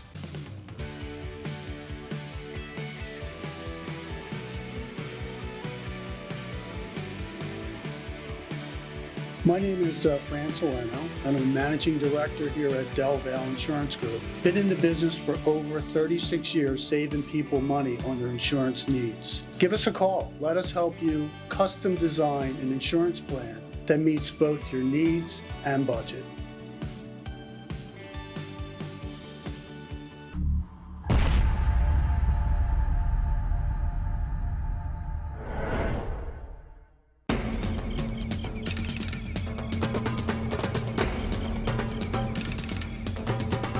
Staffing is not easy, but that's what we do every day, all day.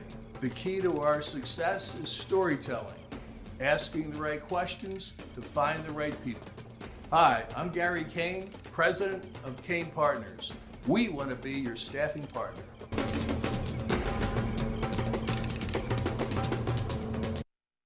Welcome to Pond Lehocky. We've helped over 100,000 injured and disabled workers obtain benefits, as well as some of the biggest settlements in the state. If you've been injured at work, give Pond Lehocky a call. Go for the beers, go for the cheers, go for the hit and the hits, go for the scene, go for the screens, go for the gallery, go for the win, go to Ocean.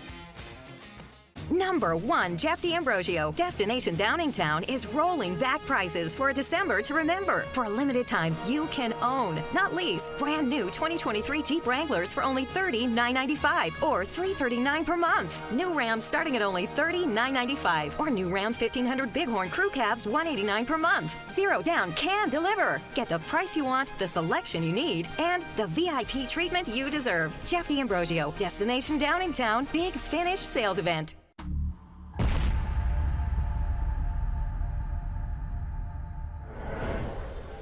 It is the Pond Lehocky Eagles postgame show live at Ocean Casino. You're watching us on 6abc.com, the JAKIB Media YouTube channel. All right, let's get to the man who covered the game today in Chicago for JAKIB Media. John McMullen joins us. And John, you suspected that this would be what you called a human nature game, and apparently it was that. The Eagles not on the razor's edge today, but did enough to get by, made some big plays, sacked some people. When you look at this game, what is your total evaluation? Yeah, I'm proud of myself. I think this is exactly the way I thought it was going to go, and they kind of took this team for granted, understandably so.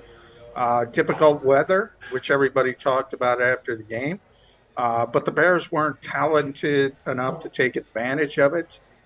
As good as Justin Fields is running the football, boy, he is not ready in the pocket. Just does not have a pocket presence. And it's really difficult for Chicago to sustain things offensively. They were better defensively than I gave them credit for coming in. Maybe they got a couple young defensive backs back from injury. Maybe that helped them. Jalen Johnson had a big game. It's tough to say he had a big game when A.J. Brown goes for 181, but A.J. specifically talked after the game how good he is as a corner. So, they had some decent things going on defensively, but yeah, I mean, they struggled. And if the Eagles took care of the football, they win this game easily, but they didn't take care of the football, especially in the first half. Hey, John, Miles Sanders doesn't get a carry until it's like 6:28 left in the first half.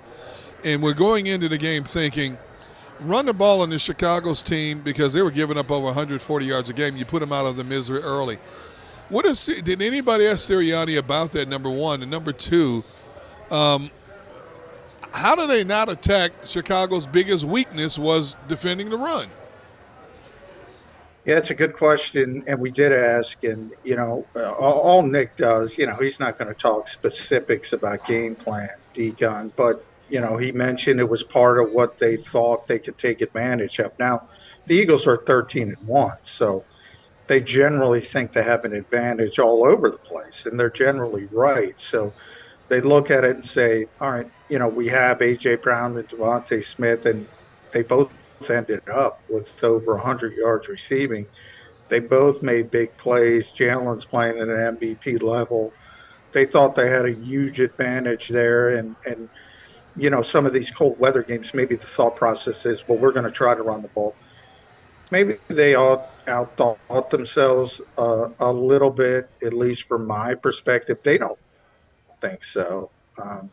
They think this was the way to go about it. They did, at the end of the day, they had 421 yards of offense.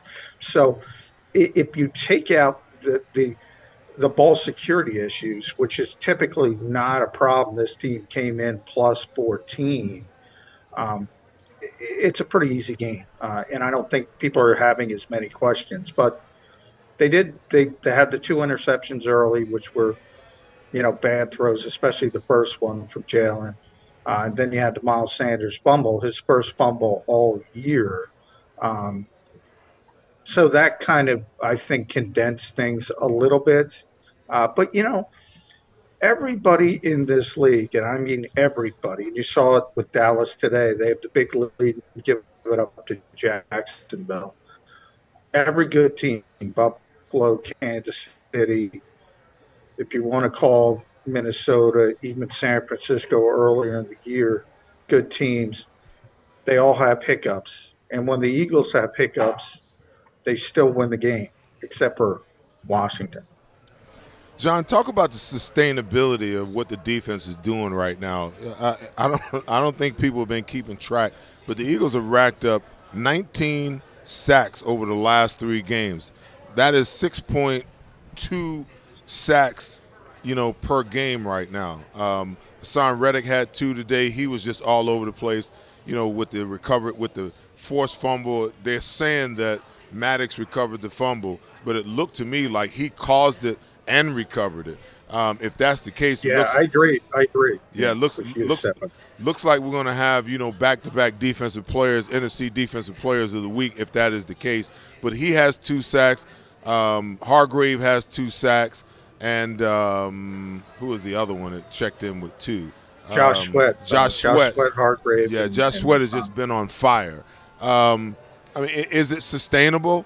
As you look at what's coming down the pike, that they can continue to get there. And Jonathan Gannon has been dialing up the blitzes a little more. I've been watching, so I've been beating them up a little less, a lot less the last couple of weeks, John. Yeah, but you know what's that? They got burned on the blitz on the touchdown to David Montgomery. So, I'm looking at 3 consecutive games for the first time since 1997.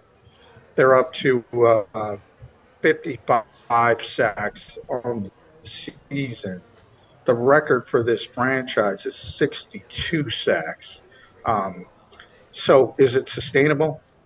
I don't think 5+ sacks a game is sustainable. I think a lot, like you look today and you see Justin Fields, like he holds on to the football. I mean, you're eventually going to go up against quarterbacks, and we've seen it in the past with Tom Brady and Peyton Manning, especially. If you sack those guys 3 times, you had a game for decisions. Right. They're not going to allow you to sack them. So part of it is they're playing quarterbacks who are willing to hold on to the football, and today was a really, really, really good example of that, because Justin Fields just does not get rid of the football. So that gives you an opportunity to pile up the sacks. They might not be able to keep those numbers up consistently from game to game to game, but the key to me is the pressure. Can they keep up the pressure? That's the sacks are dependent on a lot of things. Pressure, if you get pressure, you get pressure. And if you're speeding quarterbacks up, you're speeding quarterbacks up, and generally good things happen. I will say this though, on that touchdown pass to David Montgomery, T.J. Edwards and Avonte Maddox need to communicate, because one of those guys has David Montgomery coming out of the backfield, and I know what the thought is. I've been in that situation before. You're sending 2 guys at the back. The back is going to check and release. No, he released hot, and somebody has him man-to-man. So that's more of a mental mistake than it is a physical mistake when you talk about, him bringing pressure. And, you just – if you're going to bring pressure, the first thing that you got to secure, the first and foremost thing you got to secure is coverage. Whether that guy is check releasing or whether you got him right now or whether he's hot, you got to know who's got him. But you saw the same mistake, on the Jalen Hurts run. If that safety hits the other A-gap rather than coming in the same A-gap as the nose guard, then Jalen Hurts doesn't walk in the end zone from 22 yards. Yeah, that was it's funny you brought up. And I know I'm at the Bears. I'm at the mercy of the Bears, so I know the internet is unstable here. But that was the worst telegram blitz I've ever seen in my life. that the Bears tried to. And I was talking to Jason Kelsey about that after the game, because Jason's, obviously so adept at calling protections, and he's so good at it. And he said, look, if you do that correctly, Jalen's got nowhere to go. Yep. But they didn't do it correctly. And that's, when you're playing zero blitz like that, you don't do it correctly. you have a quarterback waltzing into the end zone, and that's what happened to Chicago. So it's kind of, sometimes you live by the sword, you die by the sword. But the Eagles kind of fell by it with the David Montgomery play.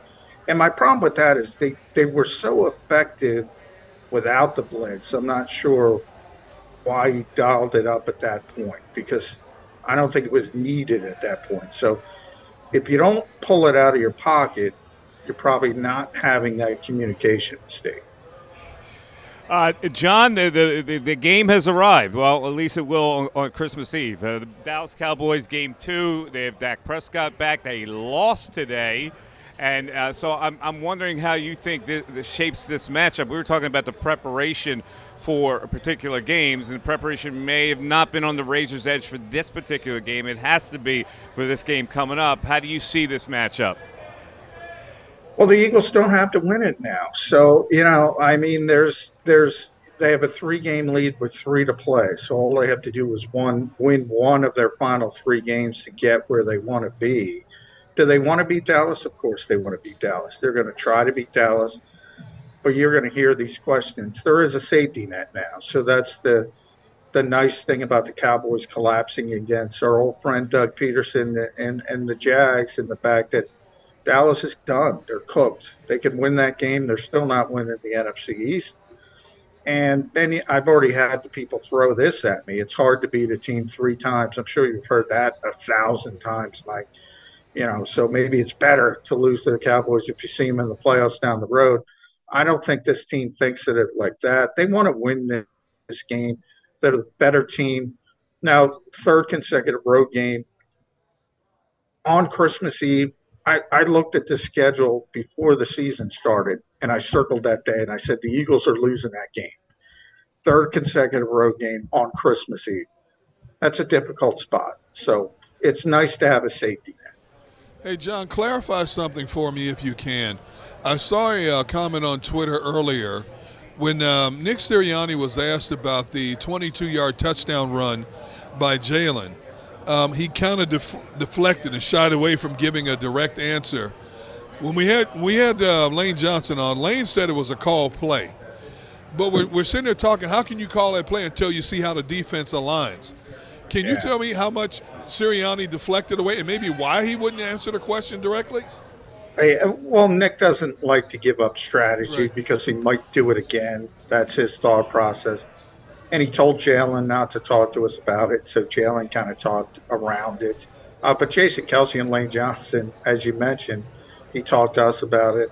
Jason gave me a long explanation about it. So basically, Jalen checked at the line. And they telegraphed the blitz. I mean, I saw it in the press box. Everybody saw it in the press box. It was a really, really bad blitz, and Jalen took advantage of it. So Kelce did a nice job too adjusting the protection. But as for why Nick doesn't want to explain stuff like that, he's big on competitive advantage. He doesn't want to give something that they might use again down the road. John, I normally agree with you on everything, and I might have even agreed with you on looking at the schedule and seeing this game being on Christmas Eve, knowing it's the last of 3. But I think that, the Cowboys pretty much wrote a check their ass can't cash. And, with all the talk that's gone on and all the, negativity that's going on about Jalen Hurts. And I think, not only do they want to beat the Cowboys, but I think they want to prove a point. I think they want to prove the point that they're a better football team, and they want to prove the point that, sometimes you just need to, just keep your mouth shut and wait for games, to kind of show up. And, I think they're going to this game extremely motivated. Not only to beat the Cowboys, but to beat them, in great fashion. Yeah, I mean, I think they want to win every game. I think this team is at the point where there's only one team in NFL history that's won 16 games, and that was the Patriots when they won 16-0, ultimately lost in the Super Bowl. It's the only team that's ever won 16 games in the regular season. The Eagles have a chance to make history.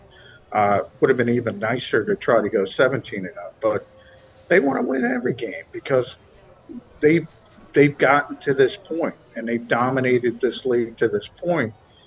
And when they have games like this, and Jalen was joking about it because, supposedly we didn't ask him about the Arizona defense, but we did. And supposedly we didn't ask him about the Chicago defense, but we did. And he said every time that because everybody blames the media for everything, let's be honest, but every time we don't do something, the Eagles have a difficult time of it. Like we have anything to do with it. But they have this sense that they want to beat everybody, they want to make history, and they think they're the better team. So don't get me wrong, there's no doubt that they want to win this football game. They're the better team. All I'm pointing out at this point, now that was back in the preseason when I said that.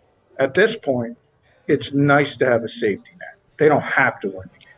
Yeah, John, but it's Dallas, man. All right, John, listen, we appreciate you hanging around. Thank you very much. I know it's cold out there. I don't know what you're doing. Stay inside. Get room service or something before you come back. It's too cold out there in Chicago.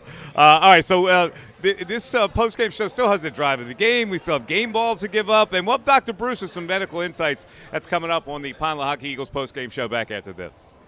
Hey Philly, it's Tom Giordano from Pond Lehocky Giordano. Be sure to follow Pond Lehocky on Instagram for your opportunity to win free Eagles home game tickets for the rest of the season. You heard that right. We're giving away free tickets all season long. And guess what? We're going to give away tickets to the playoffs and the Super Bowl. So make sure you're following us. And as always, thanks for watching the Pond Lehocky postgame show. Go Birds. My wife was in an accident that changed our lives forever. She was in rehabilitation for years. She had to learn to walk again. She couldn't take care of herself. We couldn't afford a nurse. We were running out of options. One conversation with Pond Lehocky changed everything. They understood what we were going through and immediately helped us navigate the legal process. We can't thank them enough. Pond Lehocky. Tell us your story. Action News at 11 with Rick Williams. It's the team you trust to bring it all together. The stories that impact your community, a sports roundup for the locals, and the AccuWeather forecast you depend on. Action News at 11 with Rick Williams. Go to get your game on. Go for the beers. Go for the cheers. Go for the hit and the hits. Go for the stakes and the stakes. Go to get your parlay on. Go to get your party on. Go for the scene. Go for the screens. Go for the gallery.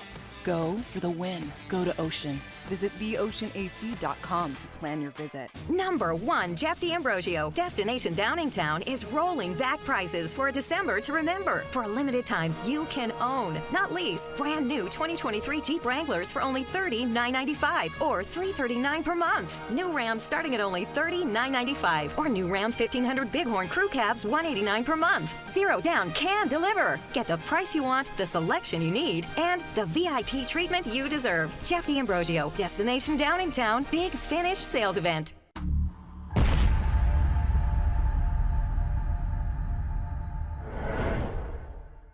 Did you know taxes could be your biggest expense during retirement? Are most of your assets in tax-deferred accounts like IRAs and 401ks? Taxes are historically low today, but we're facing significant headwinds in the future. Do you have a plan? The Thrive Financial team has more than 100 years of experience helping people across the Delaware Valley with forward-looking tax planning. Learn how to shift your money from forever tax to no or low tax accounts. Get your Thrive Retirement Tax Playbook today.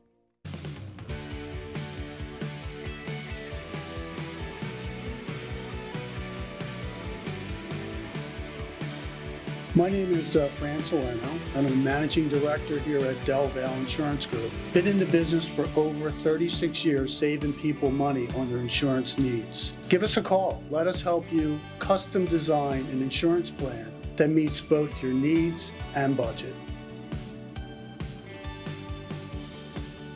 At Stateside Vodka, every new customer gets the world's best rocks glass, free. What's that? A rocks glass? You're telling me that bottle is cut in half? You could say that. Holy sh! And you're telling me I can get one of these glasses for free? That's right. 1 free rocks glass per customer with each first-time purchase of Stateside Vodka. So good, it just disappears.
Welcome back to the Lehocky Postgame Show. I'm Devin Caney. It's time for our Jeff D'Ambrosio Auto Group Drive of the Game. GoJeffAuto.com. Derek Gunn, I feel like I haven't picked on you in quite some time. No, what was a couple your of weeks. drive of the game? Oh, I think it's an easy drive of the game. Fourth quarter, Eagles go 6 plays, 75 yards in a 3rd and 6 situation. You're thinking they're just going to try to chew up the clock, get the necessary yard. No, they go deep. To A.J. Brown. He hauls it in 1 yard, punching in for the touchdown. 2-point conversion. That basically put it out of the reach. I dare anybody up here to dispute that was the drive of the game. Oh, I'll dispute. I knew you would. That's why I did it. That's why I said it. Love it. Seth? Listen, Devin, there is no other drive of the game except for the 4th drive for the Philadelphia Eagles. The Eagles came out. They went 4 plays, 28 yards, interception. First series. Second series, 3-and-out punt. Third series, 9 plays, 32-yard field goal. Fourth series, they come out, 3 plays, 4 yards, another interception. And then they run off on their 5th possession, 9 plays, 91 yards, and Hurts takes off for that 22-yard touchdown, and they never relinquished the lead or was in danger from that point on. That, right before the half, to me, is really what got them going offensively for the rest of the day. Up until that point in time, they were pretty anemic from an offensive standpoint. Yeah, I mean, that drive was necessary. I felt like once they kind of finally got that touchdown, it got things going more, even though it did lead them into the half. And that Hurts touchdown was beautiful. He, parted the Red Sea right up the middle. Mike Misnell. Those are so obvious drives of the game that I'm going to go with the non-drive of the game. Oh. And that non-drive was authored by the Chicago Bears. To me, this is an important part of the game. The Bears are up 6-3. They got an interception. They start their own drive at the Eagles' 25. They even got a first down to the 14 and wound up punting out of that one. So the non-drive of the game allowed the Eagles to sustain and keep the game at 6-3, and then they struck and got a touchdown before halftime. So that non-drive of the game is authored by the defense. They pushed them back. Hassan Reddick got a monster sack on 3rd down on that play. They wound up getting a penalty, pushed them back. They had to punt. They were at the 14-yard line. They had to punt the football. That's the non-drive of the game.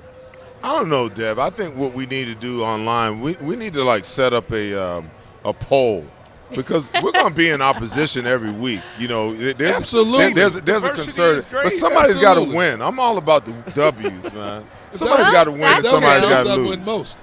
Huh? If that was the case, I'd win most of them.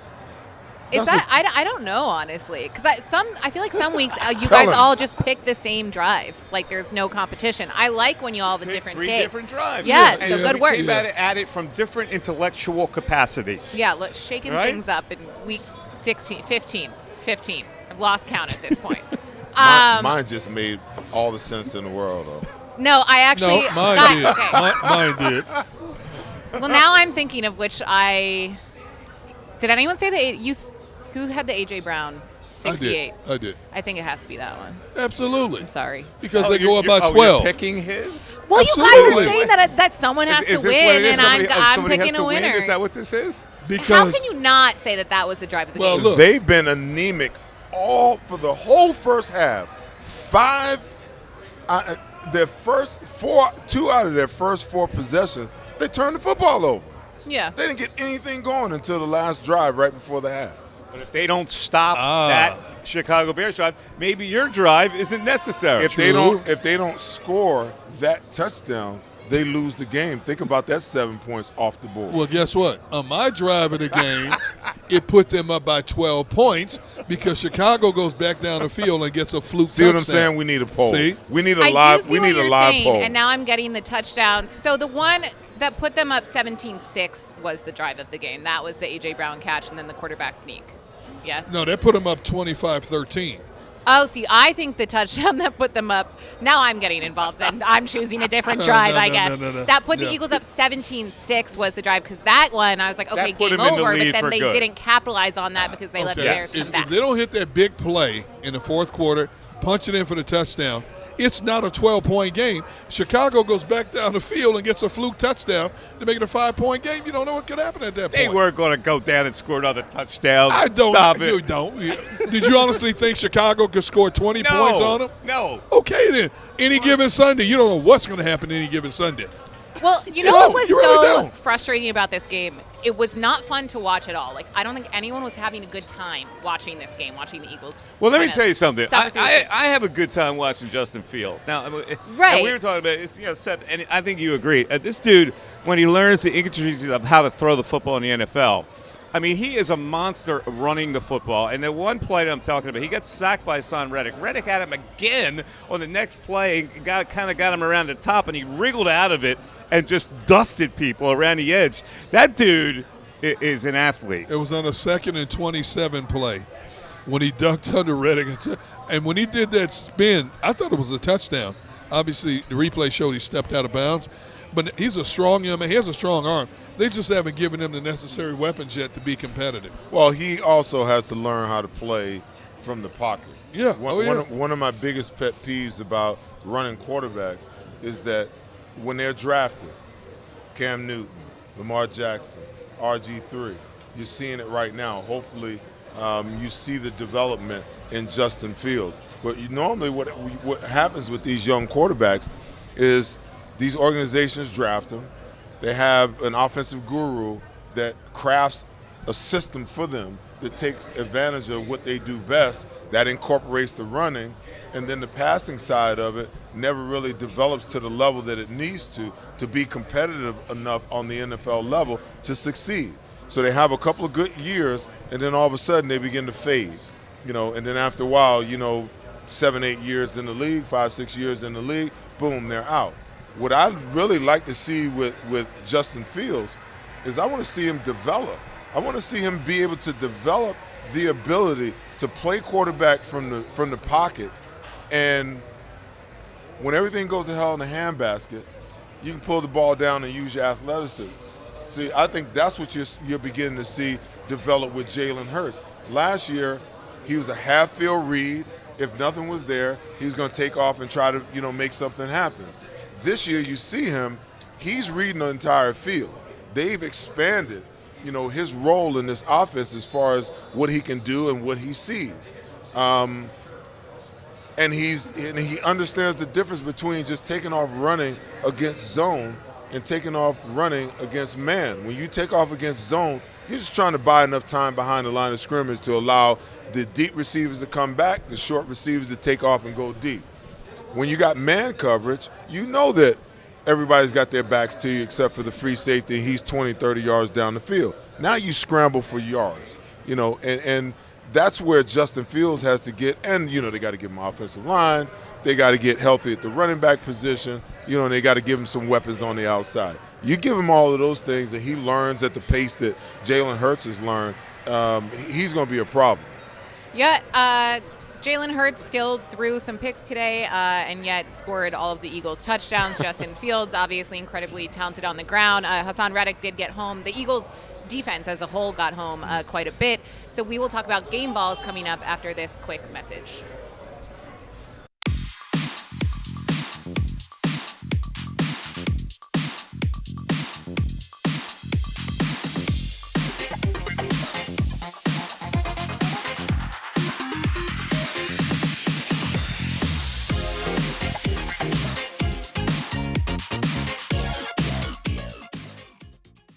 Postgame show with Seth Joyner. I knew that they had a running game. Derek Gunn. He has put in the effort. Devin Caney. Had we not won the Super Bowl, what would we be saying? And Mike Missinelli. Well, you know who Philly is. Postgame, now streaming on the 6ABC family of apps. Hey Philly, it's Tom Giordano from Pond Lehocky Giordano. Be sure to follow Pond Lehocky on Instagram for your opportunity to win free Eagles home game tickets for the rest of the season. You heard that right. We're giving away free tickets all season long. And guess what? We're going to give away tickets to the playoffs and the Super Bowl. So make sure you're following us. And as always, thanks for watching the Pond Lehocky Postgame Show. Go Birds.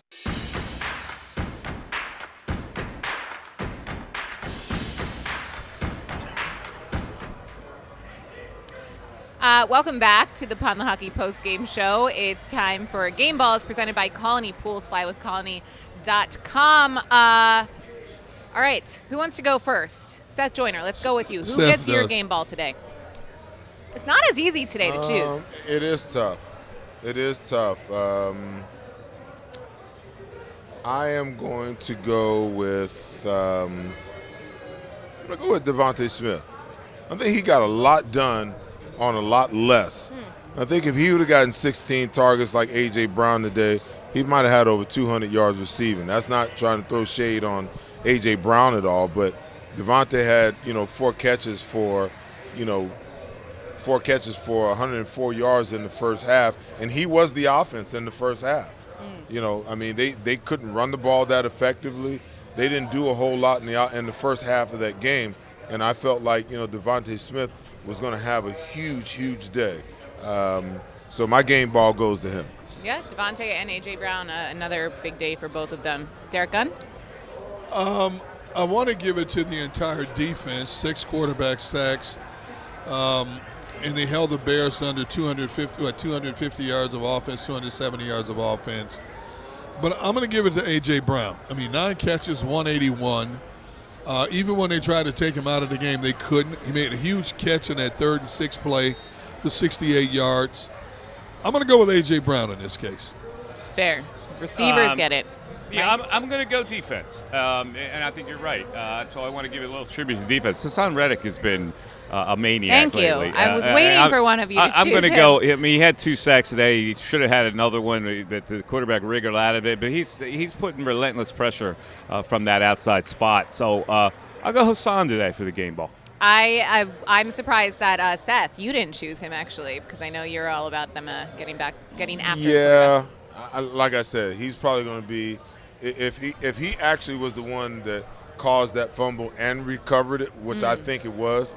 I think they, in the game book they gave the credit to the cause of the fumble to Avonte Maddox, but I think that Hassan Reddick actually caused it and recovered it. So if he caused it and recovered it, and he had 2 sacks, he's probably going to be, NFC Defensive Player of the Week, this week. But, when you talk about players of the game, you always start on the offensive side. I just a little lapse in the moment.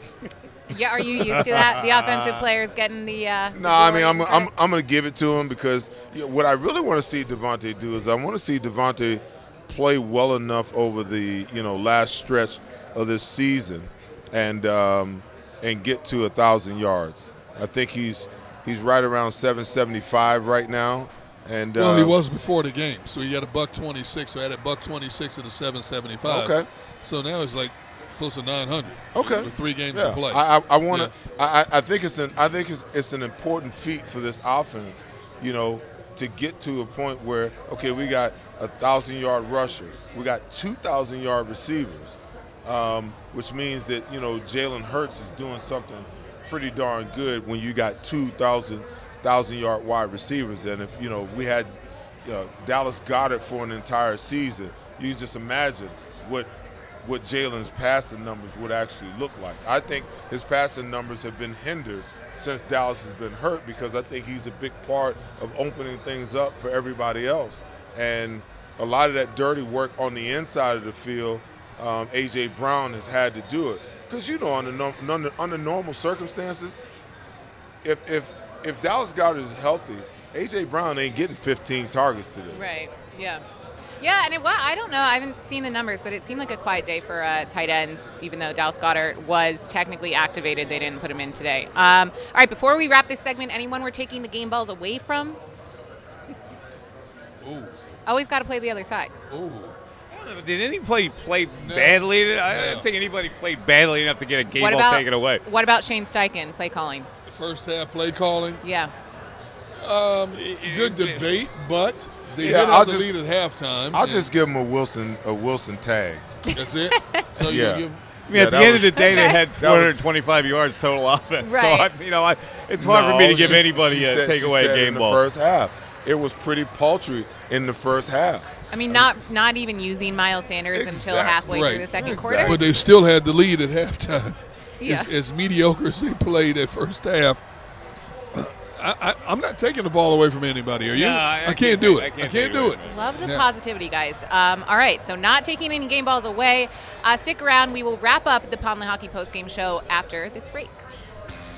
Go to get your game on. Go for the beers. Go for the cheers. Go for the hit and the hits. Go for the stakes and the stakes. Go to get your parlay on. Go to get your party on. Go for the scene. Go for the screens. Go for the gallery. Go for the win. Go to Ocean. Visit theoceanac.com to plan your visit. Post-game show with Seth Joyner. I knew that they had a running game. Derek Gunn. He has put in the effort. Devin Caney. Had we not won the Super Bowl, what would we be saying? And Mike Missinelli. Well, you know who Philly is. Post-game, now streaming on the 6ABC family of apps. Philadelphia fans, we're cut from a different cloth. Born into a brotherhood and bonded to our team for life. We believe anything is possible because we've witnessed the impossible. While we may be from different neighborhoods, come Sunday, we are one, and we will be heard. Pond Lehocky, official partner of the Philadelphia Eagles.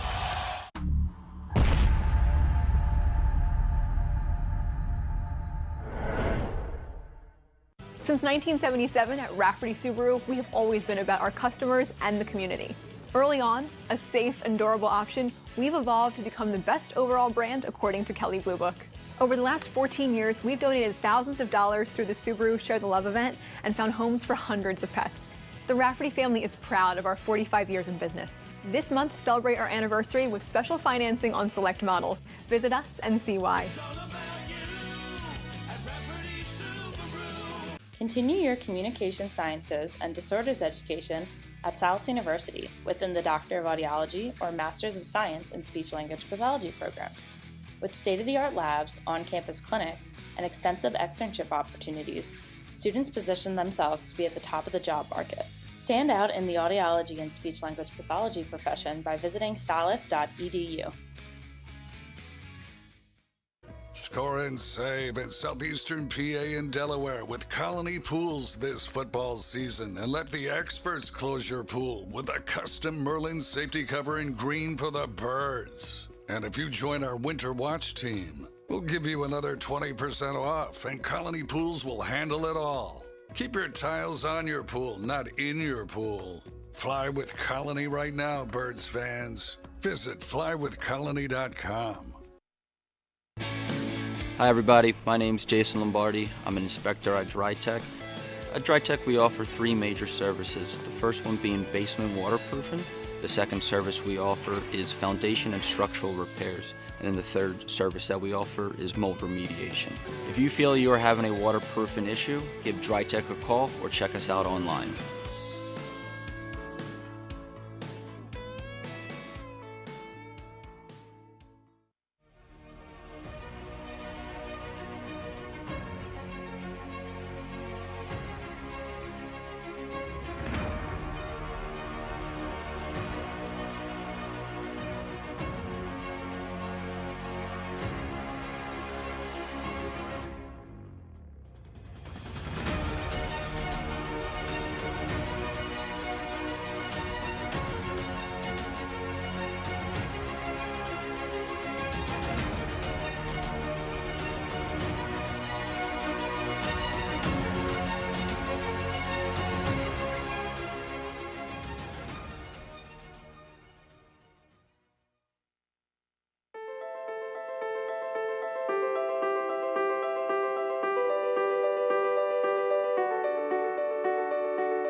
You are watching the Lehocky Eagles postgame show. I'm Mike Missinelli with Derek Gunn, Seth Joyner, and joining us now for the segment, our medical expert, orthopod, and neurologist, Dr. Bruce Grossinger joins us. Dr. Bruce, when you look at a game like this, and I see you watch a game, a doctor watches a game a little differently than most people, where you're looking for some injury situations. So if you're looking at this game, what possible injury situations did you see in this game, and what brings you caution?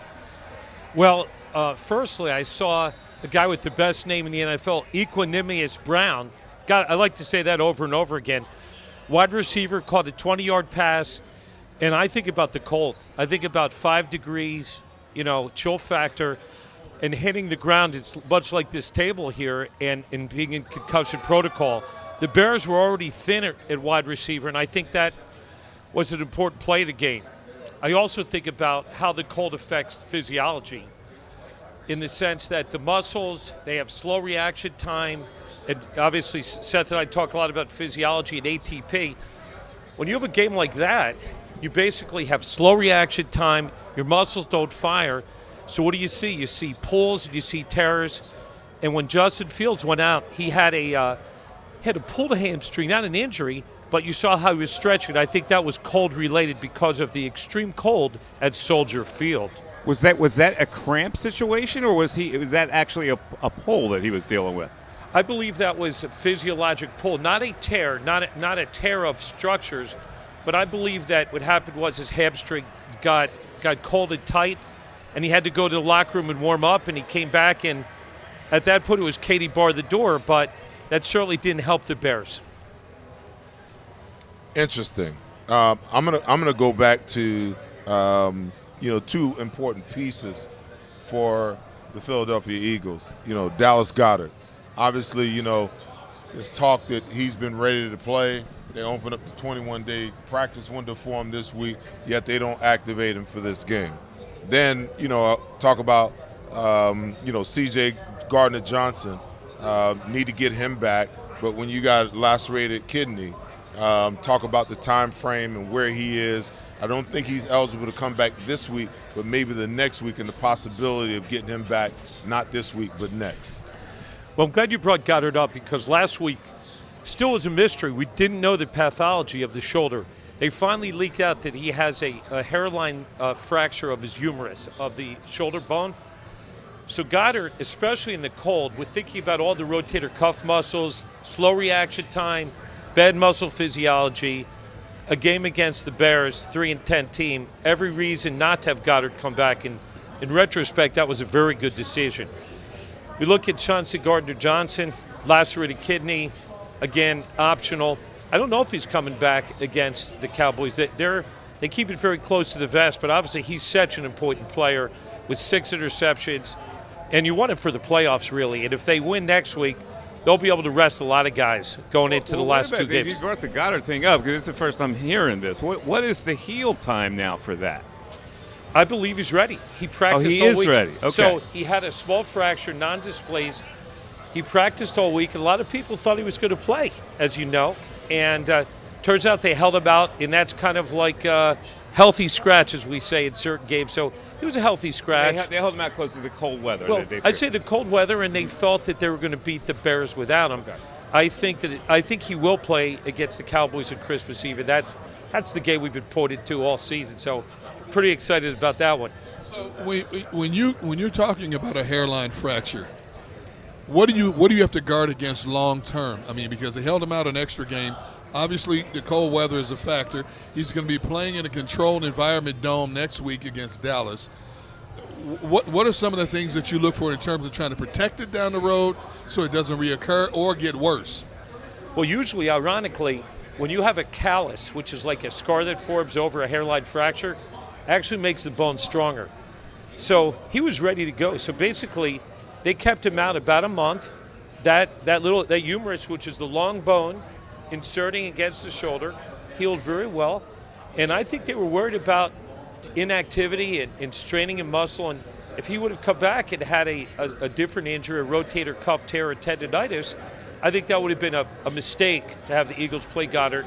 And it turns out, even though they played less than a perfect game, they got the win, and they held Goddard out. They held out Gardner Johnson, I think he'll be eligible to come back either next week or the week after.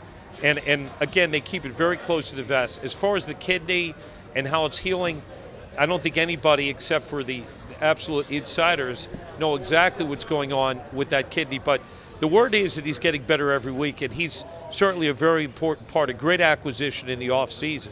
All right, that's Dr. Bruce with the medical update, and we're coming back to wrap this baby up, and I have the line on next week's game in Dallas, and it might surprise you a little bit. It is the Pine Lehocky Eagles postgame show. Back to wrap it up after this. Postgame show with Seth Joyner. I knew that they had a running game. Derek Gunn. He has put in the effort. Devin Caney. Had we not won the Super Bowl, what would we be saying? And Mike Missinelli. Well, you know who Philly is. Postgame, now streaming on the 6ABC family of apps. Hey Philly, it's Tom Giordano from Pine Lehocky Giordano. Be sure to follow Pine Lehocky on Instagram for your opportunity to win free Eagles home game tickets for the rest of the season. You heard that right. We're giving away free tickets all season long. And guess what? We're going to give away tickets to the playoffs and the Super Bowl. So make sure you're following us. And as always, thanks for watching the Pine Lehocky postgame show. Go Birds.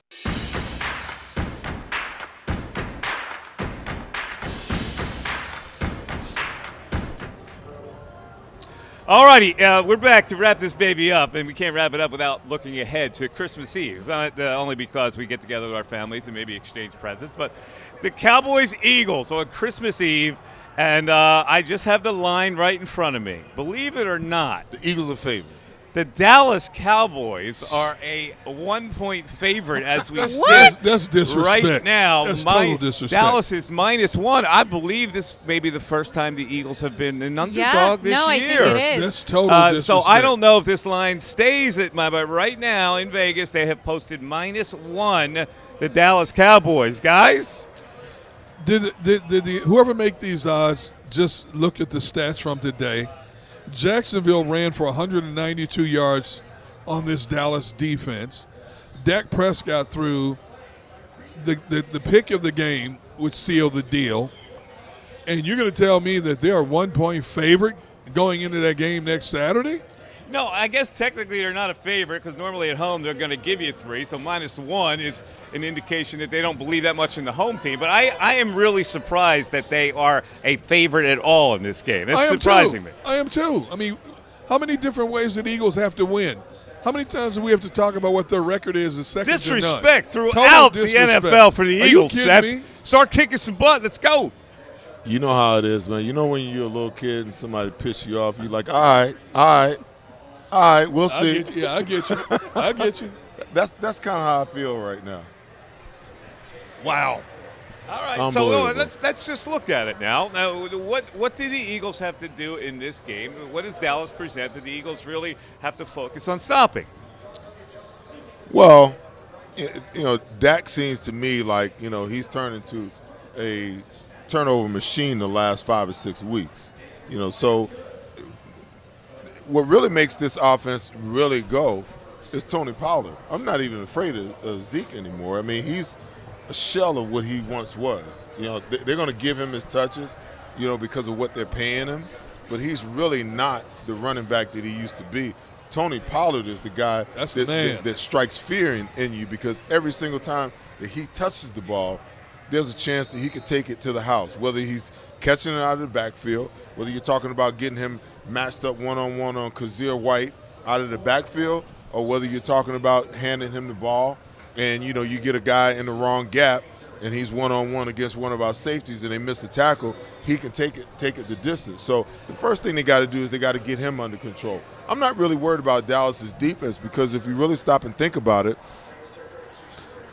the Dallas defense has got a lot of stuff to try to decipher and fix, as far as what they're going to do against, this Eagles defense. We took their best player and we put him in the mixer, and we put him, in chaos for basically an entire half.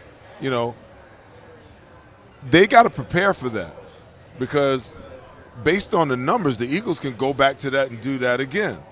But understanding that, hey, if you believe that they're preparing to take that away, maybe you give them the look, but you never really give them that same play, those same group of plays that he's been used to, because we want him to overreact to something that's really not there.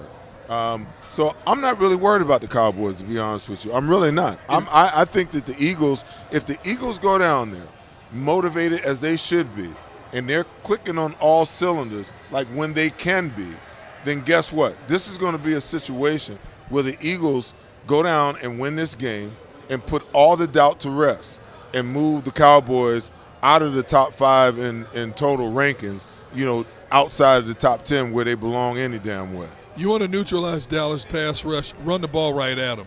If Jacksonville ran for $192 on them today, what could the Eagles do in terms of running the football? Keep that Dallas defense on the field, wear them out, win the game decisively, and go home and enjoy your Christmas holiday. It's Christmas Eve. Santa Claus comes at midnight. Eagles win earlier. There you right? go. You wake up and you have a good Christmas day. That's the way it works. All right. That'll close it down for us. This post-game show has been fun. We had a lot of good banter today. The Eagles win at 25-20. The game that I guess we were worried about it because it was the middle of 3 in a row, but not really. They weren't at their best today. They still had over 400 yards of total offense. They beat the Chicago Bears 25-20. It is on to Dallas, the most important game of the year. We can't wait, and we will see you right here next week for the Upon Lehocky Eagles post-game show. For Devin Caney, Seth Joyner, Derek Gunn, I'm Mike Missinelli. You guys have a great week. We'll see you Christmas Eve right here on the JAKIB Sports Media Network. At Pond Lehocky, we've recovered billions of dollars for our clients, and we're confident we can do the same for you. With over 250 years of combined courtroom experience, we've helped over 100,000 injured clients obtain some of the largest settlements in Pennsylvania. One conversation is all it takes to help you and your family get back on track. If you've been injured in an accident, give Pond Lehocky a call. Jim Gardner is an icon. A Philadelphia treasure. He's a mentor, a pace setter. Jim is my North Star. He's trusted, revered, appreciated. He is Action News. He's compassionate, honest, and fair. He is extremely dedicated, motivated, and always seeking the truth. He's also funny. We are a team of many. Jim Gardner is our leader, and we're lucky to have him.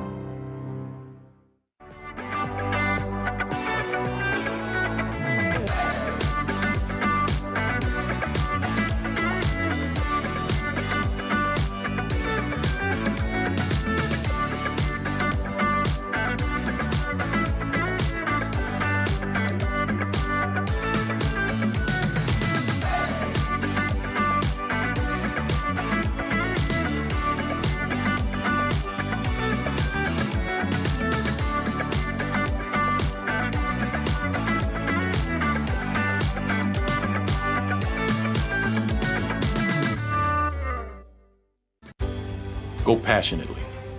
Go fearlessly. Go confidently. Go Birds! Go confidently towards your goals with First Trust, Philly's hometown bank for nearly 90 years, and the official bank of the Philadelphia Eagles. We're focused on getting you over the goal line. So go with conviction, go with trust, Go Birds! and go forward with us by your side. First Trust Bank, the official bank of Philadelphia dreams. Up and go Birds.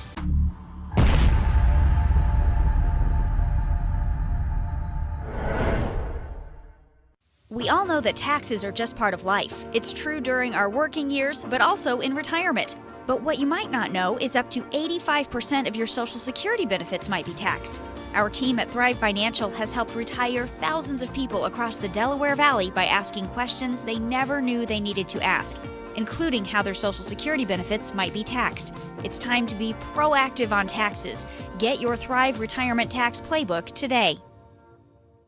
Celebrating the life of your loved one is what we do at Life Celebrations by Givenish. When the matriarch of the Dalloway family died suddenly at 82 years old, Life Celebrations by Givenish stepped in. They will make this the easiest thing that I know it's not easy, but they will make this as easy as possible. Life Celebrations by Givnish, customizing services as unique as the individual. I just know that my dad, who is in charge of everything, was not in charge of anything at that point when my mom passed. And again, just another shout out to this place for making it easy. Turning tragedy into a celebration of life, no matter how hard, is what we do at Life Celebrations by Givnish.